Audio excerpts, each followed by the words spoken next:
প্রথমে আপনার নামটা একটু বলেন প্লিজ। সামিয়া। সামিয়া, ওকে। সামিয়া বয়স? আমার বয়স 24। 24 রাইট নাও। কোথায় জন্মগ্রহণ করেছেন, মানে জন্ম জেলা? পড়াশোনা করছেন নিশ্চয়ই? হ্যাঁ। কিসে পড়ছেন? আমি কম্পিউটার সায়েন্সে পড়ছি। আচ্ছা, কম্পিউটার সায়েন্সে পড়ছেন কোন ইউনিভার্সিটিতে? একটা প্রাইভেট ইউনিভার্সিটি। প্রাইভেট ইউনিভার্সিটিতে, ফাইন। সো আপনি এই অনুষ্ঠানটা শুনেই মূলত আপনি ইন্সপায়ার হন এখানে বলার জন্য, এবং অনেকদিন ধরেই শোনেন, যেটা আপনার সঙ্গে আমার আমি অফিসের কথা। একদম ইন্টার ফার্স্ট ইয়ার থেকে আপনাকে শুনি। ওকে, ইন্টার ফার্স্ট ইয়ার থেকে। ঠিক আছে, চলুন শুরু করা যাক। মানে আপনি তো জানেনই আসলে এখানে কিভাবে বলে। আচ্ছা, যাই হোক, একটু ছোটবেলা থেকে একটু টানি। সেটা হচ্ছে প্রথম থেকে আমি আসলে একটু লক্ষ্মী টাইপের ছিলাম, খেলাধুলা কম করতাম এরকম। তো আমার বাবা আমাকে অনেক আদর করতো, অনেক, মানে সবকিছুতে প্রায়োরিটি দিত। আমি ছোটবেলা থেকে একদম ক্লাস 10 পর্যন্ত আমার রোল ফার্স্ট পজিশনে ছিল। আমার মা হচ্ছে কি আমাকে পড়াতো, সবকিছুই পড়াতো, ড্রয়িং, নাচ, গান, এটা সেটা, ইভেন অভিনয় করা শিখাইতো। কিন্তু আর আমার বাবা হচ্ছে কি আমাকে ইংলিশ পড়াতো এরকম। আমি স্কুল চেঞ্জ করি, কারণ হচ্ছে কি গ্রামে ভালো সায়েন্স বা এটা সেটা থাকতো না, সায়েন্সের টিচার পাওয়া যেত না। তারপরে শহরের স্কুলে যাই। তো ওখান আমি বাড়ি থেকে তারপরে 3-4 কিলোমিটার দূরে হচ্ছে গিয়ে শহরের স্কুলে একা একা যাইতাম। তো তখনই আমার বাবা আমাকে মোবাইল দিছিল। আচ্ছা আচ্ছা, ছোটবেলাতেই? হ্যাঁ, দিছিল, কারণ আমাকে অনেক বিশেষ করতো। আমার মোবাইলটার প্রয়োজনই ছিল, কারণ আপনি কোথায় আছেন, কি করছেন না করছেন, যাতে আমি জানাতে পারি স্কুলে গিয়ে যে আমি আসছি। আবার ওটার জন্য আমাকে একটা পকেটও বানিয়ে দেওয়া হয়েছিল আমার সালোয়ারের মধ্যে লুকায়া, যাতে আমি ওখানে লুকায় রাখতে পারি, কারণ ওটা অ্যালাউ ছিল না স্কুলে। আমার কোনো ফ্রেন্ড জানতো না, কেউ জানতো না, শুধু আমার মা বাবা জানতো। আচ্ছা। আর হচ্ছে গিয়ে এখন সায়েন্সের টিচার কিভাবে ইয়া করবে, সো অনেক দূর থেকে আরেকটা শহর সাইডে আরেকটা শহরের স্কুল থেকে 2টা টিচার হচ্ছে গিয়ে আমার জন্য ইয়ে করছিল। তো ওই সময়টা, ওটা হচ্ছে 2011 সালে, ওই সময়টা এটা হচ্ছে গিয়ে অন্যান্য গ্রামের অন্যান্য পাড়া প্রতিবেশীরা দেখে এটা খুব ইয়ে হইতো, আল্লাহ এই মেয়েকে যে বিদ্যাসাগর বানাবে এরকম খুব ইয়ে করতো আর কি। সবাই অবাক হইতো, মেয়েকে এত পড়াশোনা করায় কি হবে, কি হবে, আপনাকে আমাদের গ্রামাঞ্চলের কথাবার্তা, সামাজিকতা জায়গাটা থেকে অনেক সময় বলা হয়। তখন থেকেই হচ্ছে গিয়ে বিয়ে শাদী। আমার বাবা খুব, আমার এত দূর পর্যন্ত আসার পেছনে আমার বাবা খুব চাইতো যে এটা সেটা হয়ে আছে। যাই হোক, তারপরে হচ্ছে গিয়ে আমার অনেক কষ্ট হয়ে যাইতো, আমি এসেই স্কুল থেকে এসেই সময় পাইতাম না। আর তারপর 10-15 মিনিট সময় পাইতাম হয়তো খাওয়ার জন্য, তারপরে আবার 2টা টিচার চলে আসতো, আবার ওখানে বসতে হইতো, মানে এভাবে আমি খুব টায়ার্ড হয়ে যেতাম। তো আমার বাবা চিন্তা করলো যে ওখানে বাসা নেই, ওই শহরে ওখানে বাসা নেই, তারপর ওখানে আসা যাওয়া ইয়ে হবে, আর ওখানে ব্যাচে তখন তো অনেক টিচার পাওয়া যাবে ওখানে। তো ওখানে চলে গেলাম ক্লাস 10 বছর। ওখানে থেকেই হচ্ছে গিয়ে ইয়ে করলাম, আমার রেজাল্ট আল্লাহর রহমতে অনেক ভালো হইলো। তারপরে হচ্ছে গিয়ে যে গ্যাপটা আমার এসএসসির পরে, যে গ্যাপটা, ওই সময় যে মোবাইলটা আমাকে দিছিল ওই মোবাইলটা আবার নিয়ে গেছিল, যখন আমি হচ্ছে গিয়ে শহরে যখন ছিলাম তখন হচ্ছে নিয়ে গেছিল, কারণ ওটা তো দরকার ছিল। হ্যাঁ, তখন আমি আমার মায়ের ফোন থেকেই লাগলে দরকার হলে ইউজ করতাম। তারপরে হচ্ছে গিয়ে আবার ওইটা আমাকে ব্যাগ দিছিল, ওই ফোনটা। তখন আমার নতুন ফোন, আমি তো সব যাদের ফোন ছিল সবাইকে নাম্বার দিছি, আমি ফোন কিনছি, এই তো সবার সাথে কথা বলতাম, অনেক গল্প করতাম। তো যাদের সাথে আমি আবার একটু লক্ষ্মী টাইপের ছিলাম, বাট হচ্ছে গিয়ে এটা আমার ফ্যামিলিতে সবাই জানতো লক্ষ্মী টাইপের ছিলাম, কিন্তু ক্লাসে আমার অন্যরকম একটা চেহারা ছিল। আমি সবার সাথে একটু ঝগড়া করতাম আর কি, না মেয়েদের সাথে না, কিন্তু ছেলেদের সাথে আমার ঝগড়া লাগতো বেশি। আর ছেলেরা বলছে সারাক্ষণ ক্লাসের মধ্যে কাজ করে এরকম। তো কিন্তু যে ছেলের সাথে ঝগড়া লাগতো বা যে ছেলেরা সাথে আমি কথা বলতাম না, তাদের সাথেও আমি কথা বলা শুরু করলাম। আমার ফোনে জিজ্ঞেস করতাম, তোরা কই ভর্তি হবি, কিসে কিসে ফর্ম তুলছস, এরকম আর কি। তারপরে হচ্ছে গিয়ে এরকম। তো একটা সময় একটা রং নাম্বারে কল আসে, আমাকে বলে যে আমাকে সে চিনে, আমার স্কুলেরই বড় ভাই, মানে আগের ব্যাচের 2010 ব্যাচ। সো আমি বলছি আচ্ছা ঠিক আছে, কোত্থেকে নাম্বার পাইলেন, বললো হাবিজাবি বললো আর কি, মানে বুলচুল, মানে কি আমার ভাইয়ের কাছ থেকে না কোথা থেকে নিচে এসে কি, যাই হোক আমি এখন মনে করতে পারতেছি না। তো আমি খুব মানে গল্পবাদ ছিলাম আর মানে খুব টকেটিভ ছিলাম আর মানে সেই রকম কথাবার্তা বলতাম। আমার মা তেমন মানা করতো না কারণ হচ্ছে গিয়ে আমি পড়ার সময় পড়তাম, সবকিছুই আমার ভালো ছিল, কিন্তু ভাবতো যে বাসায় আমার বাবা বাসায় কিন্তু আমাদের ছোটবেলা থেকে টিভি নেই। আমার বাবা বলতো যে টিভি দেখলে ছেলে মেয়েদের পড়াশোনা নষ্ট হয় আর ছেলে মেয়েরা নষ্ট হয়ে যায়। ইভেন আমার নানা বাড়িতে আমাদের কখনো যাইতে দিত না, খুব অন্যরকম ছিল। আচ্ছা যাই হোক, তো বাসায় টিভি নাই, কিছু নাই। আচ্ছা থাক, ছেলে মেয়েদের তার ক্লাসমেটদের সাথে গল্প করুক, আমি আমার মায়ের সাথেই গল্প করা শুরু করলাম, এটা সেটা অনেক কাহিনী। তারপরে হচ্ছে গিয়ে কোনো প্রেমের কথা বলতাম না, অনেক গল্প, মানে কি কোথা থেকে আসে মানে অন্যরকম এইরকম আর কি।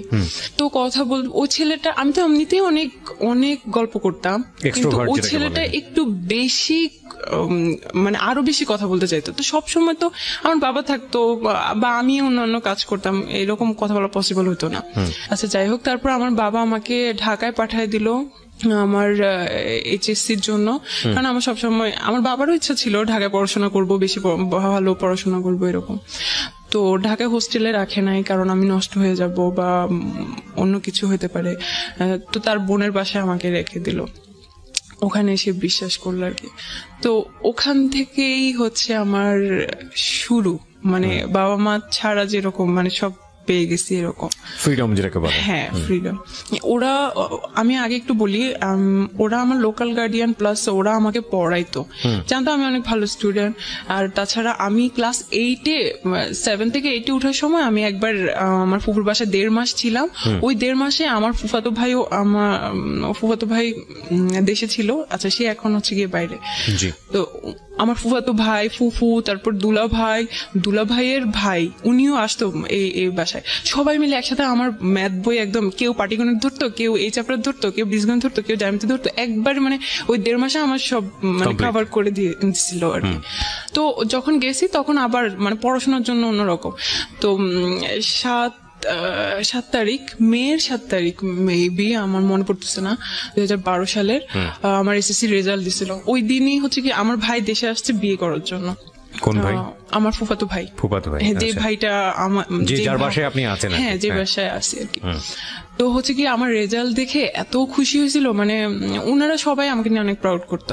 আর ওই মার্কশিটটা নিয়ে আমার সেই নতুন ভাবিকে দেখা, বলছে দেখো আমার বোন একদম সব সাবজেক্টে A+ পাইছে, শুধু একটুর জন্য ইস এরকম করতেছে, মানে উনি খুব এক্সাইটেড। যাই হোক, তো ওই ছেলেটার সাথে আমার কথা চলতেই আছে। ওই ছেলেটার একটা মানে আপনার স্কুলের সিনিয়র ভাই? হ্যাঁ। ওর নাম কি ছিল? তো ওর সাথে কথা চলতেছিল। ওর একটা সমস্যা হচ্ছে গিয়ে, ও হ্যাঁ বুঝতাম ও বেশি উইক হয়ে পড়তেছে। ও করতো কি, ও ফ্রি মিনিট কিন্তু, তারপরে হচ্ছে কি অনেক মেসেজ জমা হইতো, মিনিট দিয়ে তো কথা বলতো, কিন্তু মেসেজ তো আর পাঠানো হইতো না কাউকে। সো ওই 500 মেসেজ 600 মেসেজ, ওই সবগুলো মেসেজ ও একসাথে আমাকে পাঠিয়ে দিত। তো এটা আমার জন্য আমার খুব বিরক্ত লাগতো যে ও এইরকম করতেছে কিসের জন্য। কারণ হয়তো কি আমার কাজিন ছিল, ও কারণ ওর ফোন ছিল না, আমার ফোন ছিল। তো হচ্ছে গিয়ে কারো ফোন, মানে আমার ফোন ও ধরতে চাইতো, দেখতে চাইতো যে হ্যাঁ কি আছে বা একটা অন্যরকম সিকিউরিটি একটা ব্যাপার থাকে। হ্যাঁ, তো আমি হচ্ছে গিয়ে মানে সিকিউর ফিল করতাম না ও যদি দেখে ফেলে এরকম। তারপরে হচ্ছে গিয়ে আমি ওকে মানা করতাম যে এইগুলো কি ধরনের সমস্যা, এই সেই। তারপরে ওই দিন রাত্রে, ওই যেই দিন বিয়ে ছিল, আচ্ছা সেদিন হচ্ছে গিয়ে বর বউ হচ্ছে গিয়ে যখন যায় না, মানে যে ঘরটা সাজানো থাকে ওই ঘরে যায় ছবি তোলার জন্য, তাদের পার্সোনাল ছবি তোলার জন্য বা রোমান্টিক ছবি তোলার জন্য। তো আমার ভাই আর ভাইয়ের বউকে হচ্ছে গিয়ে ওই রুমে পাঠানো হলো। তো আমরা কয়েকজন যাইতে চাইছিলাম আর কি ওই রুমে। তো একটা ছেলে ক্যামেরা গলায় ঝুলানো, সে বলতেছে না এদিকে যাওয়া যাবে না, এদিকে যাওয়া যাবে না। আমার না, আমি কিছুই বলি নাই, কারণ ওই বিয়ে নিয়ে আমি খুব এক্সাইটেড ছিলাম। আমি ফার্স্ট ওই বিয়েতে শাড়ি টাড়ি পরি আমি, কারণ অন্য কোনো বিয়েতে আমাকে যাইতে দেওয়া হয় না, এটাই হচ্ছে গিয়ে প্রথম। তা আমি তাকে কিছুই বলি নাই, আমি জাস্ট মনে মনে বলতেছিলাম ভাব কি ক্যামেরাম্যান হয়ে, তার মনে হয় আত্মীয় হচ্ছে আমার, আমি যেখানে খুশি সেখানে যাব, সমস্যা কোথায়। তো আমি তাকে ভাবলাম যে সে ক্যামেরাম্যান। তারপরে হচ্ছে গিয়ে একটু কি ওই ছেলেটাকে আমি এই ফার্স্ট দেখি। তারপরে হচ্ছে এদিকে রাত্রে যখন আমি আসি ফোন চেক করি, তারপরে দেখি যে সেই নাসির আমাকে এতগুলা মেসেজ পাঠাইছে, সব লাভ কোয়েটস। তারপরে আমি ওকে বলতেছি যে কি সমস্যা কি, মানে আমি তো বলছি যে আমি আজকে বিজি থাকবো, কথা বলতে পারবো না, প্লাস এগুলো কি। তারপর ওই দিনও আমাকে বলে যে আমি আসলে রিলেশন করতে চাই তোমার সাথে, এটা এভাবে আর কি প্রপোজ করে। তোমার কি মাথা নষ্ট, আমি তো তোমাকে এখনো দেখি নাই। কারণ আমার ভিতরে এরকম কিছুই ছিল না, আমি তো শুধু গল্পের তালেই আছি, মানে আমার ও ধরনের কোনো ফিলিংস ছিল না, প্রেম করবো বা এরকম কোনো ইন্টেনশন আমার ছিল না। আমি তোমাকে এখনো দেখি নাই, তুমি কিরকম না কি উল্টাপাল্টা না দেখা কি বলছো। আচ্ছা ঠিক আছে, তাহলে একটা কাজ করি, আমরা ছবি পাঠাই, তুমিও পাঠাবো আমি পাঠাবো এট এ টাইম। তো MMS এ আমরা ছবি পাঠাইলাম একসাথে। ওর ছবিটা আমি যখন দেখলাম ভাই আমার ভালো লাগে নাই, ও কালো ছিল আর চিকনা চাকনা শুকনা টুকনা ছিল, তো আপনি ইমপ্রেস হননি। হ্যাঁ, যাই হোক। তারপর হচ্ছে আমি বলতেছিলাম যে না আমি রিলেশন করবো না, আমার ভালো লাগতেছে না। তো বলছে আচ্ছা ঠিক আছে, তাহলে সরাসরি দেখা করি, তাহলে হয়তো কারণ আমার ছবিতে হয়তো ভালো দেখা যাচ্ছে না বা সেখানটা। তারপরে হচ্ছে গিয়ে কিন্তু কথা চলতেছে। তারপরে হচ্ছে গিয়ে একদিন দেখা করি, এমন একটা জায়গায় দেখা করি যে এই জায়গাটায় হচ্ছে গিয়ে আমার এই আত্মীয় ওই দিক দিয়ে হয়তো যাবে, ওই দিক দিয়ে যাবে, দেখতে পারবে, আমার কলেজেরই পাশে। তো আমি হচ্ছে গিয়ে মানে হাঁটতে হাঁটতে কথা বলি আর কি তার সাথে। তো তখনও আমার ভালো লাগে না। তার সাথে তার একটা মামা আসছিল, তার মামাকে মামা বলতে কি মানে ফ্রেন্ড টাইপের মামা থাকে না, ইয়াং মামা আর কি। তারপরে হচ্ছে কি আমার ওর থেকে ওর মামাকেই বেশি পছন্দ হয়েছে, যে না দরকার নাই। তো আমি এই জিনিসটা হচ্ছে গিয়ে ততদিনে আমার ফ্রেন্ড হয়ে গেছে আমার কলেজে, আমি আমার ফ্রেন্ডের কাছে শেয়ার করছি যে এই অবস্থা, কি করব। বলতেছে আচ্ছা একটা প্ল্যান করি। তো ও তো আসলে আমার এই জিনিস ছিল, ওর মাথায় আর কিরকম একটা বুদ্ধি আসবে। ও আমাকে বলতেছে যে আচ্ছা ওই ছেলেটাকে বল যে তুই কয়েকদিন পর মারা যাবে, তুই অসুস্থ, হ্যান ত্যান। তো আমিও ওইটাই বলছি। বলার পরে হচ্ছে গিয়ে আমি চাই না বিশ্বাস করছে না বিশ্বাস করে নাই আমি চাই না। ও আমাকে বলছে আচ্ছা ঠিক আছে, তুমি যতদিন বাঁচো ততদিনই আমি থাকবো, ততদিনে আমি ইগনোর করি আর কি ওকে, ভালো লাগে না আমি ইগনোর করি। তারপরে হচ্ছে গিয়ে তারপর মেসেজ দিয়ে যায় অনেক ইমোশনাল এটা সেটা। তারপরে হচ্ছে আমি ওকে ও যখন ফোন দেয় তখন আমি আমার ওই বান্ধবীকে কনফারেন্সে রাখি, আমরা ইচ্ছা মতো তাকে গালি দেই আর মানে খুব ইনসাল্ট করি যে তুই হোয়াটএভার দ্য সিচুয়েশন ইজ। আপনারা চাচ্ছিলেন যে পুরোপুরি ওকে অ্যাভয়েড করতে, কিন্তু ও ততই আপনাদের বেশি অনেক বেশি। হ্যাঁ, ওকে। তারপর কি হলো? আমি ওর বান্ধবীকে দিয়ে ওকে অনেক মানে অনেক কিছু বলছি, কালো এই সেই হ্যান ত্যান, তো লজ্জা লাগে না এই সেই এগুলো আর কি। তারপর অনেক কষ্ট পাইছে, কয়েকদিন বন্ধ থাকে, আবার কয়েকদিন পর পর কল দেয়। ততদিনে হচ্ছে আমি আমার এমনি আমার যে বান্ধবী তার ফ্রেন্ডদের সাথে আমার ফ্রেন্ডশিপ হয়ে গেছে, তার কিছু ছেলে ফ্রেন্ড আছে ওদের সাথেও আমার ফ্রেন্ডশিপ হয়ে গেছে, অনেক ভালো ফ্রেন্ডশিপ। আমরা ঘুরতে যাই, ওর বার্থডে থাকে আমার বার্থডে থাকে, ওই বার্থডেতে ঘোরাফেরা করি, ইভেন আমি তাদের সাথে কথা বলি। এটা কিন্তু আমার ফ্যামিলিতে আমার ফুফু জানে, দেখে আমি কথা বলি এসে। তো আমার ফুফু হচ্ছে এগুলো পছন্দ করে না, ছেলেদের সাথে এত কথা কিসের এসে, বুঝতেই পারতেছেন আমি এত কথা কিসের এসে। তো আমি হচ্ছে গিয়ে মাঝে মাঝে মনে মনে বলি আশ্চর্য, ছেলে ফ্রেন্ড তো থাকতেই পারে, সমস্যা কি সেই। কিন্তু তখন আপনি ইন্টারে ভর্তি হননি? ইন্টার ফার্স্ট ইয়ার আমি পড়ছেন। ওকে। তারপরে হচ্ছে গিয়ে এই তো কয়েকদিন পরে 3-4 মাস পরে যখন আমার ভাইয়ের বিয়ের 4-5 মাস পরে, হ্যাঁ, প্রায় যাই, 3 তলায় যাই, আমার ভাবির সাথে গল্প করি, অনেক গল্প করি। তারপরে একদিন গেলাম 4-6 মাস পরে, একদিন যে দেখি ওই ক্যামেরাম্যানটা বসে বসে এরকম করে ফোন চাপতেছে। তো আমি বলছি আল্লাহ, ও এখানে কি? আমি ভাবিকে জিজ্ঞেস করছি, ভাবি ও এখানে কি করে? তো বলতেছে ও তো আমার ভাই। ও আচ্ছা, ভাই মানে কি আপন ভাই? তার আপন ভাই। আমি বলতেছি যে ও তার আপন ভাই, কিন্তু আপনি যে ফুফু যে একটা ছবি দেখালো বাড়িতে নিয়ে গেল, ওইটা কে ছিল? বলছে ওটা আমার খালাতো ভাই ছিল। আচ্ছা, এটা হচ্ছে আমার আপন ভাই। আমি বলছি ও আচ্ছা, এর নাম হচ্ছে গিয়ে সজীব। তারপরে হচ্ছে গিয়ে আচ্ছা বুঝলাম। এই চিনলাম আর কি। তারপরে আমি আমার মতো করে কলেজ করতেছি, ফ্রেন্ডদের সাথে ঘোরাঘুরি করতেছি, আড্ডা দিতেছি, পড়াশোনা করতেছি, সব আমার মতো করেই চলতেছে। মাঝে মাঝে ফুফু বকা দেয়, এটা সেটা আছে, যাই হোক। তো কয়েকদিন পরে, আরো 4-5 মাস পরে আমাদের হচ্ছে গিয়ে দাওয়াত থাকে ভাবির বাসা থেকে। দাওয়াত থেকে আমাদের সবাইকে দাওয়াত দিছে। সেদিন আমার হচ্ছে গিয়ে কোচিং থাকে, ব্যাচ থাকে 3টার দিকে। তো এমন সময় ওরা যাবে, ওরা আগেই বের হয়ে যাবে। তো আমি হচ্ছে গিয়ে বলছি যে আমি চাইতে পারবো না, আমি কোচিং থেকে তাহলে যাবো। বলছে আচ্ছা ঠিক আছে, তাহলে তুই কোচিং থেকে যাস, আমরা সবাই বাসা থেকে বের হই, কারণ বাসায় তো কেউ থাকবে না। তারপর সবাই ভাবির বাসায় চলে গেল, আমি কোচিং এ চলে গেলাম। আমি কোচিং থেকে যে এখন যাবো, আমি এখন লোকেশন চিনতেছি না, কারণ আমি তো একা একা যাইতেছি। তারপরে হচ্ছে গিয়ে আমি ফোন দিলাম ভাবিকে যে কোথায় এটা। ফোন ধরছে সেই সজীব ভাইয়া। ফোন ধরার পরে আমি বলতেছি ভাইয়া জায়গাটা কোথায়, আমি তো একা আসতেছি, আমি চিনছি না। তো বলতেছি যে এখানে আসেন, এই জায়গায়। তো আমি গেলাম, নর্মাল কথাবার্তা। তারপরে হচ্ছে গিয়ে ঘুরলাম ফিরলাম, আচ্ছা যাই হোক। এর ফাঁকে কয়েকদিন পরে আমার ইন্টার ফার্স্ট ইয়ার ফাইনাল পরীক্ষা দিলাম। দেওয়ার পরে আমি চিন্তা করলাম যে আমি এখানে আসলে পড়াশোনা করতে পারতেছি না।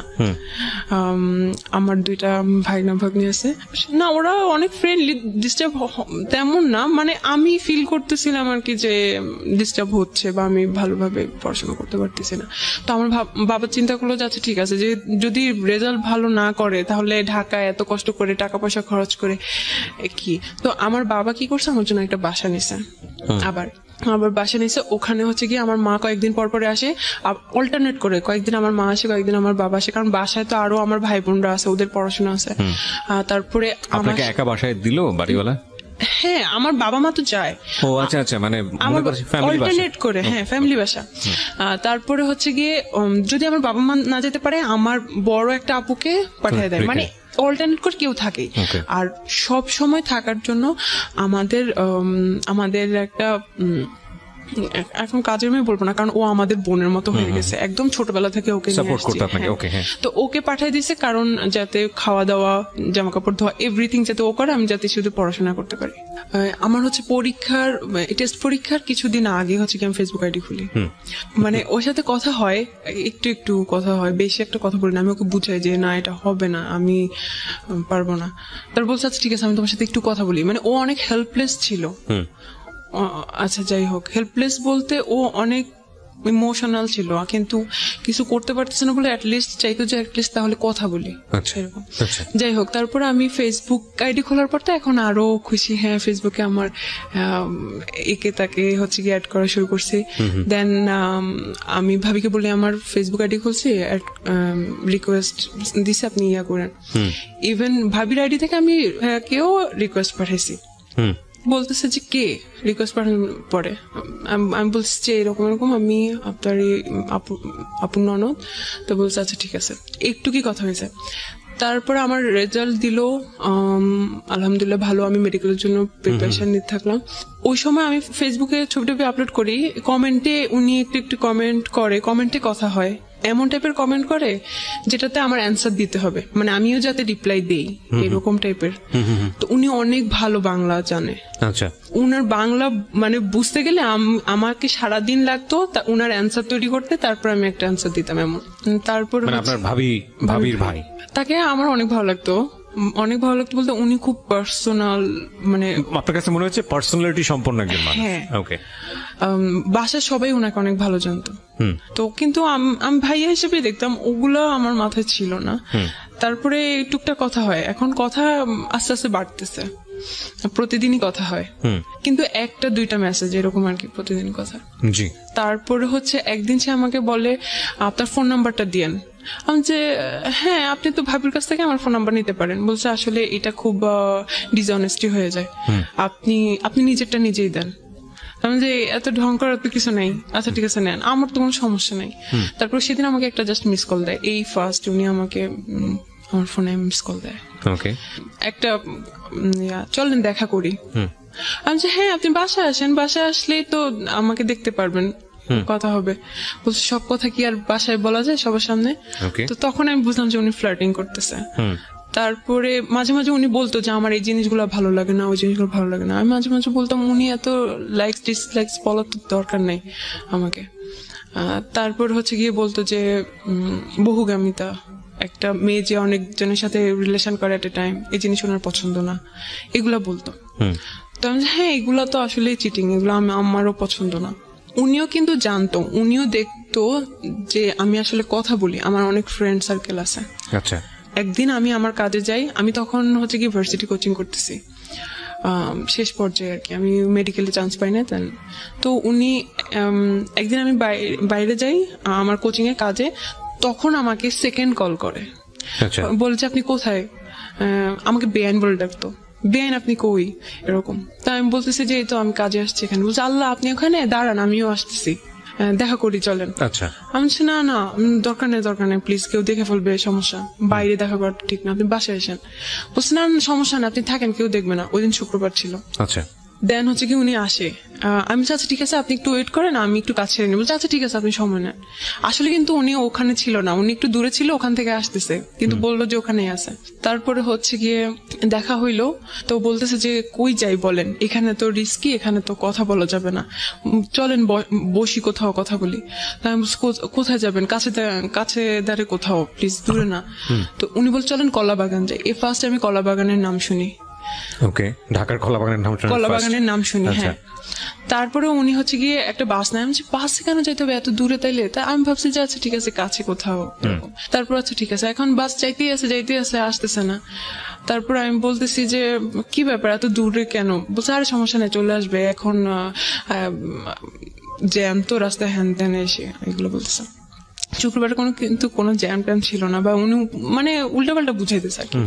তো উনি এর আগে আমাকে বলছিল যে বেআইন একটা গার্লফ্রেন্ড জোগাড় করে দিয়েন, এই সেই হ্যান ত্যান। তা আমি বলতেছি আমার একটা ফ্রেন্ড আছে, প্রেম করবেন, একটা নাম ওকে আমি বললাম, ছবি দিলাম কি ওর সাথে আমার ছবি আমি ফেসবুকে অলরেডি আপলোড করছিলাম। মানে এটা তো আলটিমেটলি আপনার ফ্রেন্ড আপনাকে বলে না যে সে কারোর সঙ্গে লাভ করবে, আপনি এমনিতেই এটা বলেছেন। আমি ওকে বলতেছি করবেন নাকি, তা আমি ওকে বলবো এরকম। তো বলতেছে যে আমি ওকে বলছি যে আমার এরকম একটা বেআই আছে এরকম, বলছে ওরে দিস আমাকে, মানে দেখি কথা বলি আগে, ফেসবুক আইডি দিস, আমাকে বলিস রিকোয়েস্ট পাঠাতে। এখন তার ইগোতে প্রবলেম, কেন আমি রিকোয়েস্ট পাঠাবো, তাকে বললেন আমার কথা, সে জানি আমাকে রিকোয়েস্ট পাঠাবো। আমি এটা কোনো কথা, আপনি প্রেম করবেন আপনি নিজে থেকে যাই করেন, আমি এত কিছু করতে পারবো না। এটা কি আপনার ফ্রেন্ডকে বলা ছিল নাকি জাস্ট আপনারা নিজেরাই কথোপকথন করছেন? না আমি আমার ফ্রেন্ডকেও বলছি যে আমার একটা বেআই আছে এরকম, সে তোমার ব্যাপারে ইন্টারেস্টেড। হ্যাঁ তোকে পছন্দ করে, প্রেম করবি? তো বলছে ওকে আমাকে মেসেজ পাঠাতে বললো। তারপর আমি বলছি যে প্লিজ আপনি হাই পাঠান, তাইলে কথা বা রিকোয়েস্ট পাঠান। তো সে মনে হয় রিকোয়েস্ট পাঠাইছে কিনা আমি আসলে ভুলে গেছি, রিকোয়েস্ট পাঠাইছে মনে হয়, ও মনে হয় অ্যাকসেপ্ট করে নাই বা মেসেজের আসে বা এরকম কিছু একটা, যাই হোক। তারপরে হচ্ছে গিয়ে তো যখন বাসে আমরা পাশাপাশি বসে আছি তখন হচ্ছে গিয়ে বলছে আপনার সেই ফ্রেন্ডটাকে আবার দেখি। তো আমি হচ্ছে কি মোবাইল নিয়ে এভাবে দেখাইতেছি আর কি, দেখেন সে কি করতেছে, মোবাইলটা কেমন যেন একটু হাতাহাতি, আমার মোবাইল টেনে নিয়ে উনি আরো ছবিগুলা চেক করতেছে। আমি বলছি ভাই এটা কি ধরনের, আপনি আমার হাতে থাকুক, আপনি এভাবে দেখেন। তারপরে আরো ছবি যে চেক করতেছে, ওখানে আমি সহ যে ছবিগুলা ওগুলাকে ভালো করে জুম করে করে আমার ছবিগুলো দেখতেছে। হ্যাঁ এই মেয়েটাও ভালো। তারপরে হচ্ছে গিয়ে আমি বলছি দেখেন ভালো লাগতেছে না, আপনি ফোন দেন বলে নিয়ে গেছি আমি এরকম, যাই হোক। তারপর ওখানে নামছি, নেমে দেখি এটা হচ্ছে ধানমন্ডি লেক আমি চিনি, ওটাকে রবীন্দ্র সরোবর বলে। আমি আমার মামা আর মামার গার্লফ্রেন্ডের সাথে ওখানে গেছিলাম। তারপরে হচ্ছে গিয়ে আপনি আমাকে ধানমন্ডি লেকে নিয়ে গেছেন, বলছে আপনি জানেন না এটাকে কলাবাগান বলে। এসে বলছি না আপনি তো আমাকে বলেন নাই। তারপর আচ্ছা যাই হোক, বলছে আচ্ছা ঠিক আছে একটু থাকি তারপর চলে যাবো। আমি আপনি আমাকে এত দূরে নিয়ে আসছেন, আমাকে এখনই যাইতে হবে, এরকম আমি করতেছি। তারপর হচ্ছে গিয়ে ওখানে আমরা 10-15 মিনিট বসি। ওখানে যে বসি আমার মুখে মুখোশ দেওয়া ছিল, তো উনি বলছে আমি এরকম মুখ না দেখে কথা বলতে পারি না। উনি খুব কেমন যেন, মুখোশ না বলে নেকাব বলি। হ্যাঁ নেকাব ছিল, মুখোশ সাউন্ড ব্যাড।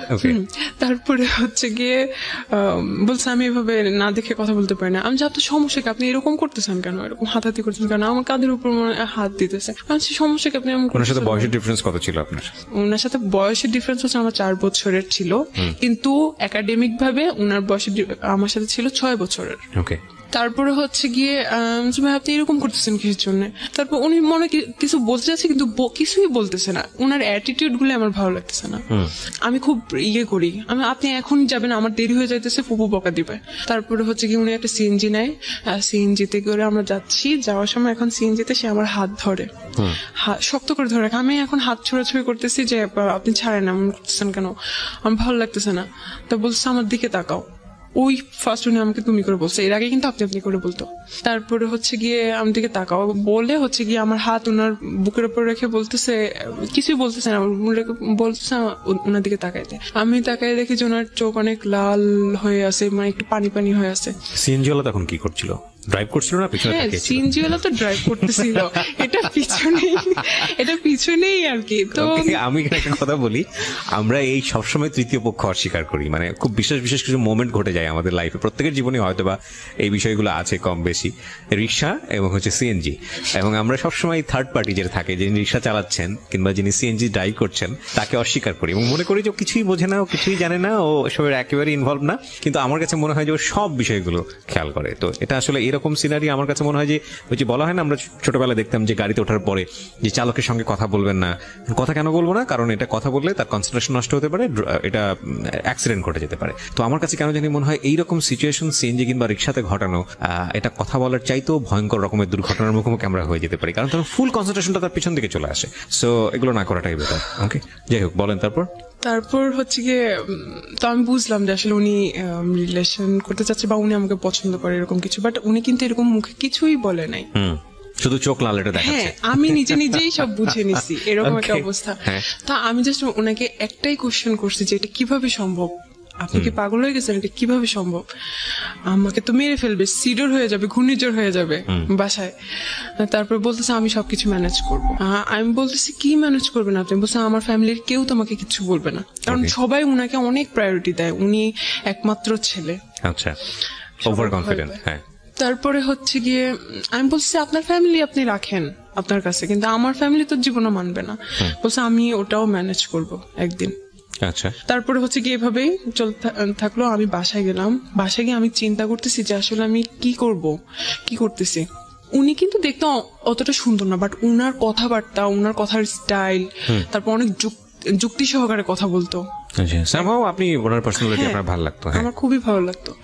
বাসে যে আমি চিন্তা করলাম উনি হয়তো আমার রিলেটিভ, উনি আমাকে ধোকা দিবে না, কারণ আমি ততদিনে বুঝে গেছি ঢাকায় কি হচ্ছে না হচ্ছে, রিলেশন মানে কি, বা কয়েকদিন নিয়ে করে টাইম পাস করে চলে যায় সে। তাই বলছি উনি আমাকে হয়তো ধোকা দিবে না, ওনার কাছে আমার প্রায়োরিটি থাকবে, ছেড়ে যাবে না। এই তাছাড়া ওনার সাথে আমার বয়সে ভালোই ডিফারেন্স আছে, উনি ভালোভাবে স্টাবলিশ হতে পারবে, হয়তো আমি ভালো থাকবো। এই চিন্তা করে আমি শুরু হইলো রিলেশন। মানে আপনি ওকে করলেন ফাইনালি? ঠিক আছে, ঠিক আছে, আমার দিক থেকে ওকে। তখন আপনি ইন্টার সেকেন্ড ইয়ারে পড়ছেন না ফার্স্ট ইয়ারে? তখন হচ্ছে গিয়ে ইন্টারমিডিয়েট শেষ, আমি ভার্সিটিতে ভর্তি হব আর কি নভেম্বর। মানে অ্যাডমিশন টেস্টের জন্য প্রিপারেশন নিচ্ছেন ওই সময়টাতে? হ্যাঁ, পরের দিনই আমরা ঘুরতে যাই কোথাও। আমি তখনও বুঝে উঠতে পারি নাই জিনিসটা কি, একটা পাবলিক প্লেসে একটা পার্ক, বাট রাস্তা আর কি ভিতরের দিকে না, রাস্তার দিকে মানুষ যাওয়া আসা করতেছে, অনেকে জগিং করতেছে, এই সেই। ওই জায়গায় সে আমাকে টান দিয়ে ধরে হচ্ছে গিয়ে ফার্স্ট কিস করে। আমি খুব শকড হই, মানে আমি খুবই লজ্জা পাই, আমার হাত পা তখন কাঁপতে থাকে, খুবই অবস্থা খারাপ, কারণ আমি তখনও ভাইয়া ডাকি, আমি 3 মাস পর্যন্ত ভাইয়াই ডাকতেছিলাম। Basically he was super fast, এবং আপনার জায়গা থেকে আপনি একদম, হ্যাঁ, আমি খুব মানে শক হই আর কি। যাই হোক, ফার্স্ট থেকে আমি দেখছিলাম উনি খুব অন্যদিকে আর কি। তো আমি ভাবছি, উনি বলতো যে ইন্টেন্স গুলো ভালো লাগতো না, কিন্তু তারপর দিকে আমি চিন্তা করতাম আচ্ছা ঠিক আছে, সে তো আমার বয়ফ্রেন্ড, বা আচ্ছা ঠিক আছে, আমি পরে এটাকে আবার ইজি ভাবে নিতাম, কিন্তু ফার্স্ট ভালো লাগতো না। পরে তারপরে হচ্ছে গিয়ে কথাবার্তা হয়, সবই ভালো, ঠিক আছে। 2 মাস পরে সে না অন্যদিকে কথাবার্তা বলে, অন্য কিছু চায় আর কি। তো আমি বলতেছি ঠিক আছে, আপনি তাহলে আমাকে বিয়ে করেন। তো বলতেছে যে বিয়ে জিনিসটা কি? বিয়ে কি মানে? বলতেছে যে আমি যদি বলি হ্যাঁ, তুমি যদি রাজি থাকো, তাহলে এটাই বিয়ে, এটাই এটা কোনো কথা, কোনো লিগেল কিছু নেই। সে বলছে লিগেল কি, ওটা জাস্ট আ পেপারস। তুমি তোমার বাবা মায়ের কাবিননামা দেখছো কখনো? তার মানে কি তারা লিগেল না? এরকম তুমি তোমার দাদা দাদির ম্যারেজ সার্টিফিকেট দেখছো, তার মানে ওরা লিগেল না, এরকম উদ্ভট লজিক দিত। তো মাঝে মাঝে আমি খুব বলতাম এগুলো উল্টাপাল্টা লজিক দিতেছেন কিসের জন্য, মাঝে মাঝে ইয়ে করতাম, মাঝে মাঝে ও আমাকে এমন ভাবে বুঝাই দিত যে ওটাই সঠিক, আমি ওটাই বুঝতাম। তারপরে আচ্ছা ঠিক আছে হইলো কিছু একটা, তারপরে হচ্ছে গিয়ে আমি তখন থেকে ভাবতাম ওকে সে আমার হাজবেন্ড, মানে ওর প্রস্তাবে আপনি আলটিমেটলি সামহাউ আমাকে ওভাবে তৈরি করে নিছে, ওভাবেই আমার মাথার মধ্যে দিছে তুমি আমার ওয়াইফ, আমি তোমার ইয়ে, এটাই হচ্ছে গিয়ে বিয়ে। ওকে, সো আপনি এটা এগ্রি করেছেন? হ্যাঁ, কারণ আমাকে এমন ভাবলো, আমি যখন জিজ্ঞেস করতাম এইটা তাহলে কি ওইটা তাহলে কি, ও ওভাবেই বুঝাই দিত সুন্দর করে। ওকে, একটা 3-4 মাস পরে হচ্ছে গিয়ে ও এগুলা আমার ফ্রেন্ড সার্কেল এগুলা নিয়ে ইয়া করতো।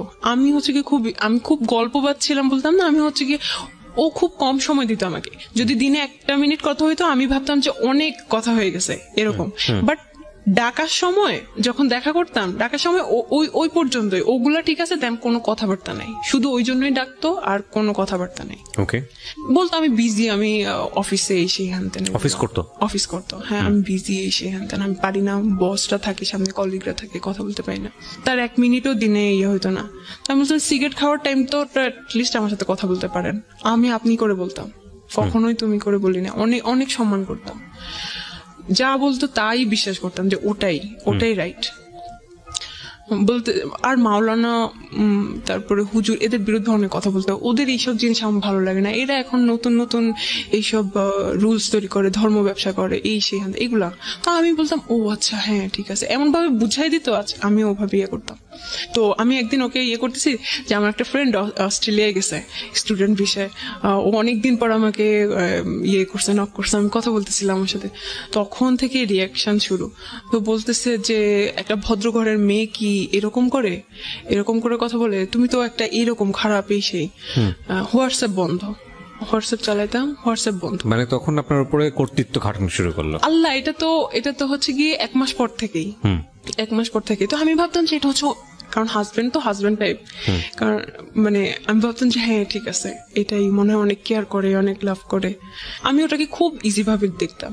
তারপরে হচ্ছে গিয়ে একদিনে যাওয়ার আগে আমি একটু একটা কথা বলি, সেটা হচ্ছে যে এটা বোধহয় বাই ন্যাচারালি সত্য। অ্যারিস্টোফেনাস নামে খুব বড় একজন ফিলোসফার ছিলেন, আমি যদি ভুল না করে থাকি নামটা, তার একটা লেখাতে পড়েছিলাম যে বেসিক্যালি গার্লস যে কোয়ালিটি, সেই কোয়ালিটিতে কিছু কিছু জিনিস গার্লসদের মধ্যে সেম, মানে মেয়েদের মধ্যে এই জিনিসটা সেম, মোরাললেস।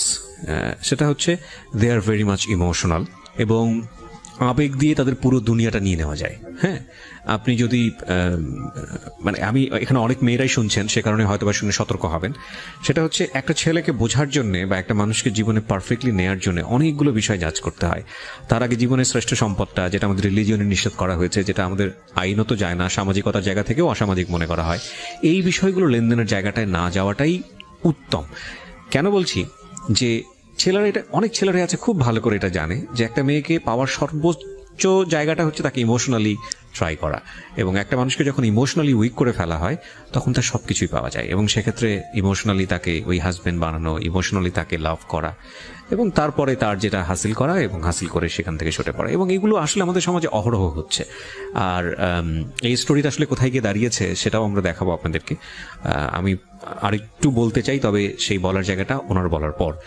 হ্যাঁ, ও সবসময় বুঝে তো, ও অনেক রেসপন্সিবল হাজবেন্ড, অনেক মানে সবকিছুতে আমাকে গাইড করে, আমিও খুব হ্যাপি ও আমাকে গাইড করে। আপনি তাকে মানে হাজবেন্ড বলছেন, মানে আপনি মন থেকে তাকে হাজবেন্ড হিসেবে এই করে নিয়েছেন? আমি তো জানি ওটাই বিয়ে। আপনি জানেন ওটাই বিয়ে? হ্যাঁ, আমাকে তো ওভাবেই বুঝাইছে। তো আপনি ছোটবেলা থেকে দেখে আসেননি বিয়ে মানে কি? আমি দেখে আসছি, কিন্তু ও তো আমাকে পুরা সব ইয়ে করে দিছে। এখানে একটা বিষয় খেয়াল রাখবেন, যারা এই ভিডিওটা ইউটিউবে দেখবেন এবং একই সাথে যারা রেডিওতে শুনছেন, আমি খুব বিরক্ত বোধ করি একটা জায়গাটাতে, সেটা হলো আমরা সবসময় যিনি গল্পটা বলেন তাকে জাজ করি। আরে ভাই, সে আমাদের সমাজের বিচ্ছিন্ন ঘটনা না, যাকে এখানে নিয়ে আসা হচ্ছে সে বিচ্ছিন্ন ঘটনা না, তার মতো ভুল অনেকেই করেন। তার ভুলটা শুনে তাকে শুনে যাতে করে আপনি কোনো ভুল না করেন, আপনার চারপাশে যাতে কোনো ভুল না হয় সেটার দিকে খেয়াল করেন। তাকে গালমন্দ করা, আপনি আপনার জায়গা থেকে অসম্ভব রকমের সাধু একজন পুরুষ নিজেকে ভেবে বা মহিলা নিজেকে ভেবে অন্য একজনকে গালমন্দ করা, এটা কিন্তু আসলে আমাদের অনুষ্ঠানের উদ্দেশ্য না। এটা শুধু আমাদের ইউটিউবে হয় না বা অন্য ফেসবুকে, সব জায়গাতে আমি দেখি যে কোনো একটা কিছু ঘটে গেলেই সঙ্গে সঙ্গে তাকে ডিরেক্টলি গালিগালাজ করা। আরে ভাই, তার ঘটনা থেকে আমি কি শিখলাম, তাই না? এটা হচ্ছে মূল বিষয়। আর ওর বয়সটা খেয়াল করবেন, ও তখন 17-18 বছর বয়সে পড়ে এবং ইমোশনালি ওর একেবারে ইমোশনালি জীবনের সবচাইতে এক্সট্রিম মোমেন্ট। আরেকটা যেটা, সেটা হচ্ছে ওর জীবনের প্রথম লাভ, এবং মানুষ প্রেমে পড়ে কত কি করে সেটা আসলে নতুন করে বলার কিছু নাই। তবে আজকের এটা একদমই ডিফারেন্ট একটা স্টোরি।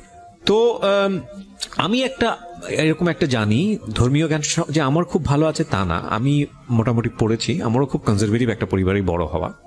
আমি যতটুকু জানি যে এরকম একটা হাদিস আছে যে মেয়েদের দিক থেকে বিষয়টা এরকম যে ওই বিয়েই না যদি মেয়ের বাবা সেটাতে রাজি না থাকে এবং মেয়ের বাবা যদি বিয়েটা না দেয়, ওটা কোনো বিয়ে না। রাসূলুল্লাহ সাল্লাল্লাহু আলাইহি ওয়াসাল্লামের একটা হাদিস, আমি যতদূর জানি, আমার জানার মধ্যে ভুলও হতে পারে। আমি এরকম 2টা হাদিস জানি। হ্যাঁ, তো এটাকে আপনি পরে জেনেছেন না আগে জেনেছেন? আমি পরে জেনেছেন।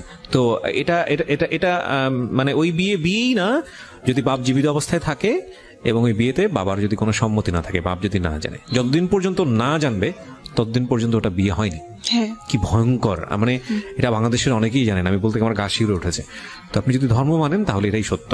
তো এই জায়গাটা থেকে আমি বলছি না যে আমি যেটা বলছি আপনাকে সেটা আমি খুব ভালোভাবে জানি, আমি এতটুকু জানি, আমি শেয়ার করলাম আপনার সঙ্গে, আপনি চাইলে আরো স্টাডি করে দেখতে পারেন।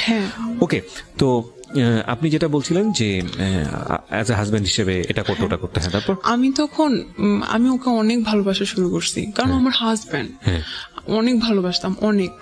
ও যদি বলতো যে এখন বাইর হও, কারণ ও অফিস থেকে আসতে আসতে সন্ধ্যা হয়ে যেত, আমি তখন সন্ধ্যার দিকে টিউশন করতাম, 7টার দিকে, আমার পুকুর বাসার পাশেই আমি টিউশন করতাম, বেরো যেতাম।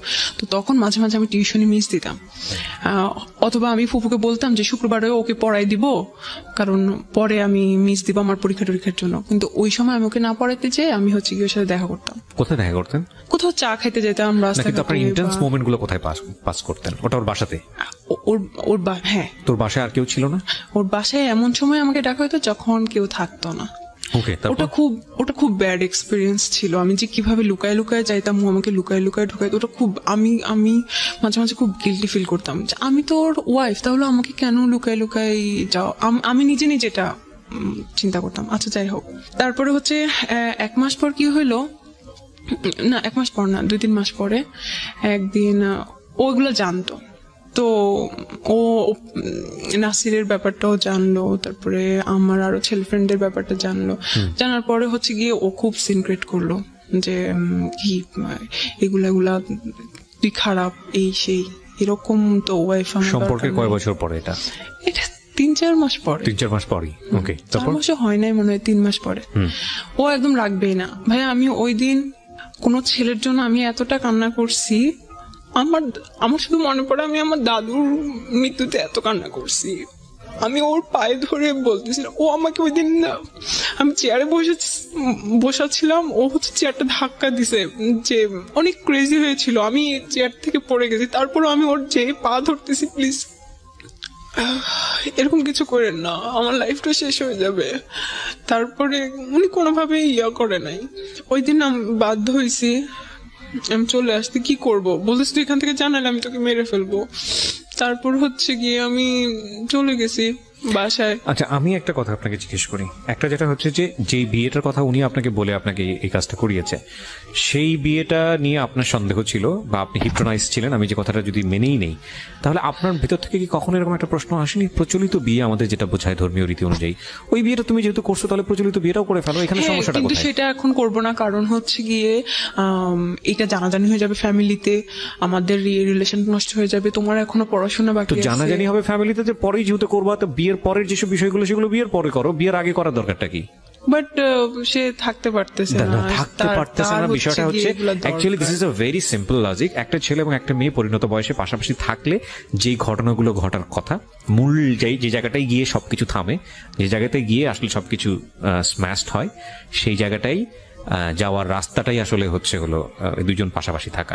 এবং এই জন্যই বোধ হয় যে মানে ডিস্টেন্স জিনিসটাকে সাপোর্ট করে অনেকে, যে সম্পর্কের জায়গাটা থেকে ডিস্টেন্স রাখাটা প্রয়োজন। বিয়ের আগ পর্যন্ত যেসব ডিস্টেন্স রাখলে বৈবাহিক পরবর্তী যে সম্পর্কগুলো সেগুলো জীবনে আসে না, সেই ডিস্টেন্সটা রাখা প্রয়োজন। প্রচুর লজিক আছে আসলে, একটু যদি ঠান্ডা মাথায় চিন্তা করেন আজকের এই গল্প। তারপর কি হলো, আপনি মেনে নিলেন এটা? তারপর আমি চলে গেলাম বাসায়। আর হচ্ছে কি ওই 1 মাস আমার লাইফের খুব টার্নিং পয়েন্ট ছিল ভাইয়া। তখন হচ্ছে কি আমি যখন ভার্সিটিতে, তখন নতুন নিউ সেমিস্টার, তখন আমাদেরকে মাত্র সি প্রোগ্রামিং শেখাচ্ছে। আমি কিন্তু খুব ভালো স্টুডেন্ট, আমার ভিতরে একটা কম্পিটিশন নিয়ে, আবার যে ওখানে আমাকে ফার্স্ট হইতে হবে, এইরকম একটা মেন্টালিটি নিয়ে আমি ওখানে ভর্তি হয়েছি। ওই প্রোগ্রামিং আমার আর শেখা হয় নাই। ওই 1 মাসে অলরেডি ওরা অনেক দূর আগে গেছে, আমি এখন পর্যন্ত শিখতে পারি। ওটা আমার লাইফে সবচেয়ে বেশি মানে আফসোস যে আমি সি প্রোগ্রামিং শিখতে পারি না। যাই হোক, তারপরে হচ্ছে গিয়ে ওই 1 মাস এমন অবস্থা, আমার খাওয়া দাওয়া তো বাদ। তারপর শুধুমাত্র একটা বান্ধবী জানতো যে কিনা আমার ভাবির স্টুডেন্ট ছিল।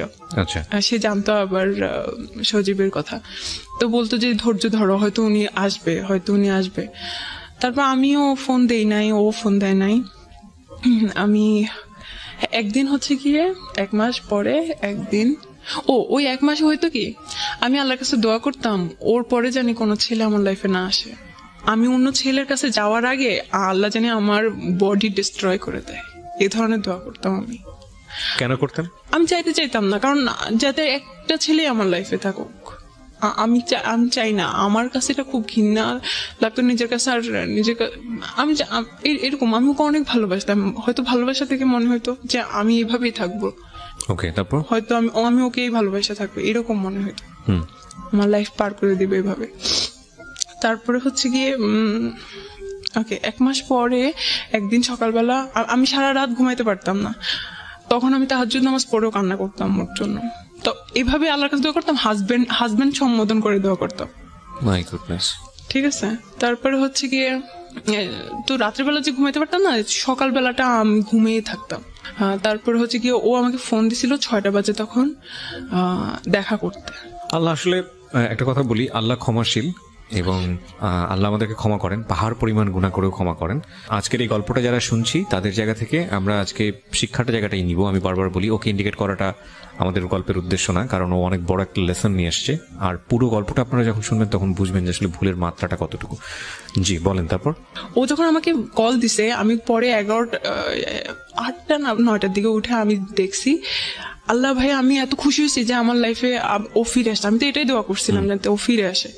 আমি এত খুশি হয়ে গেছি, আমি হচ্ছে কি কিছু না খেয়ে তখন আমার পেট খারাপ, মানে ওই 1 মাস আমার পেট খারাপ ছিল, কারণ আমি খাওয়া দাওয়া ঠিক করে করতাম না, সারাদিন না খাওয়া থাকতাম, রাত্রিবেলা এসে খাইতাম, আমার পেট খারাপ হয়ে যেত। তো বলতেছে যে উপরে আসো, আমি যে না নিচে আসেন কথা বলি, বলছে না উপরে আসো।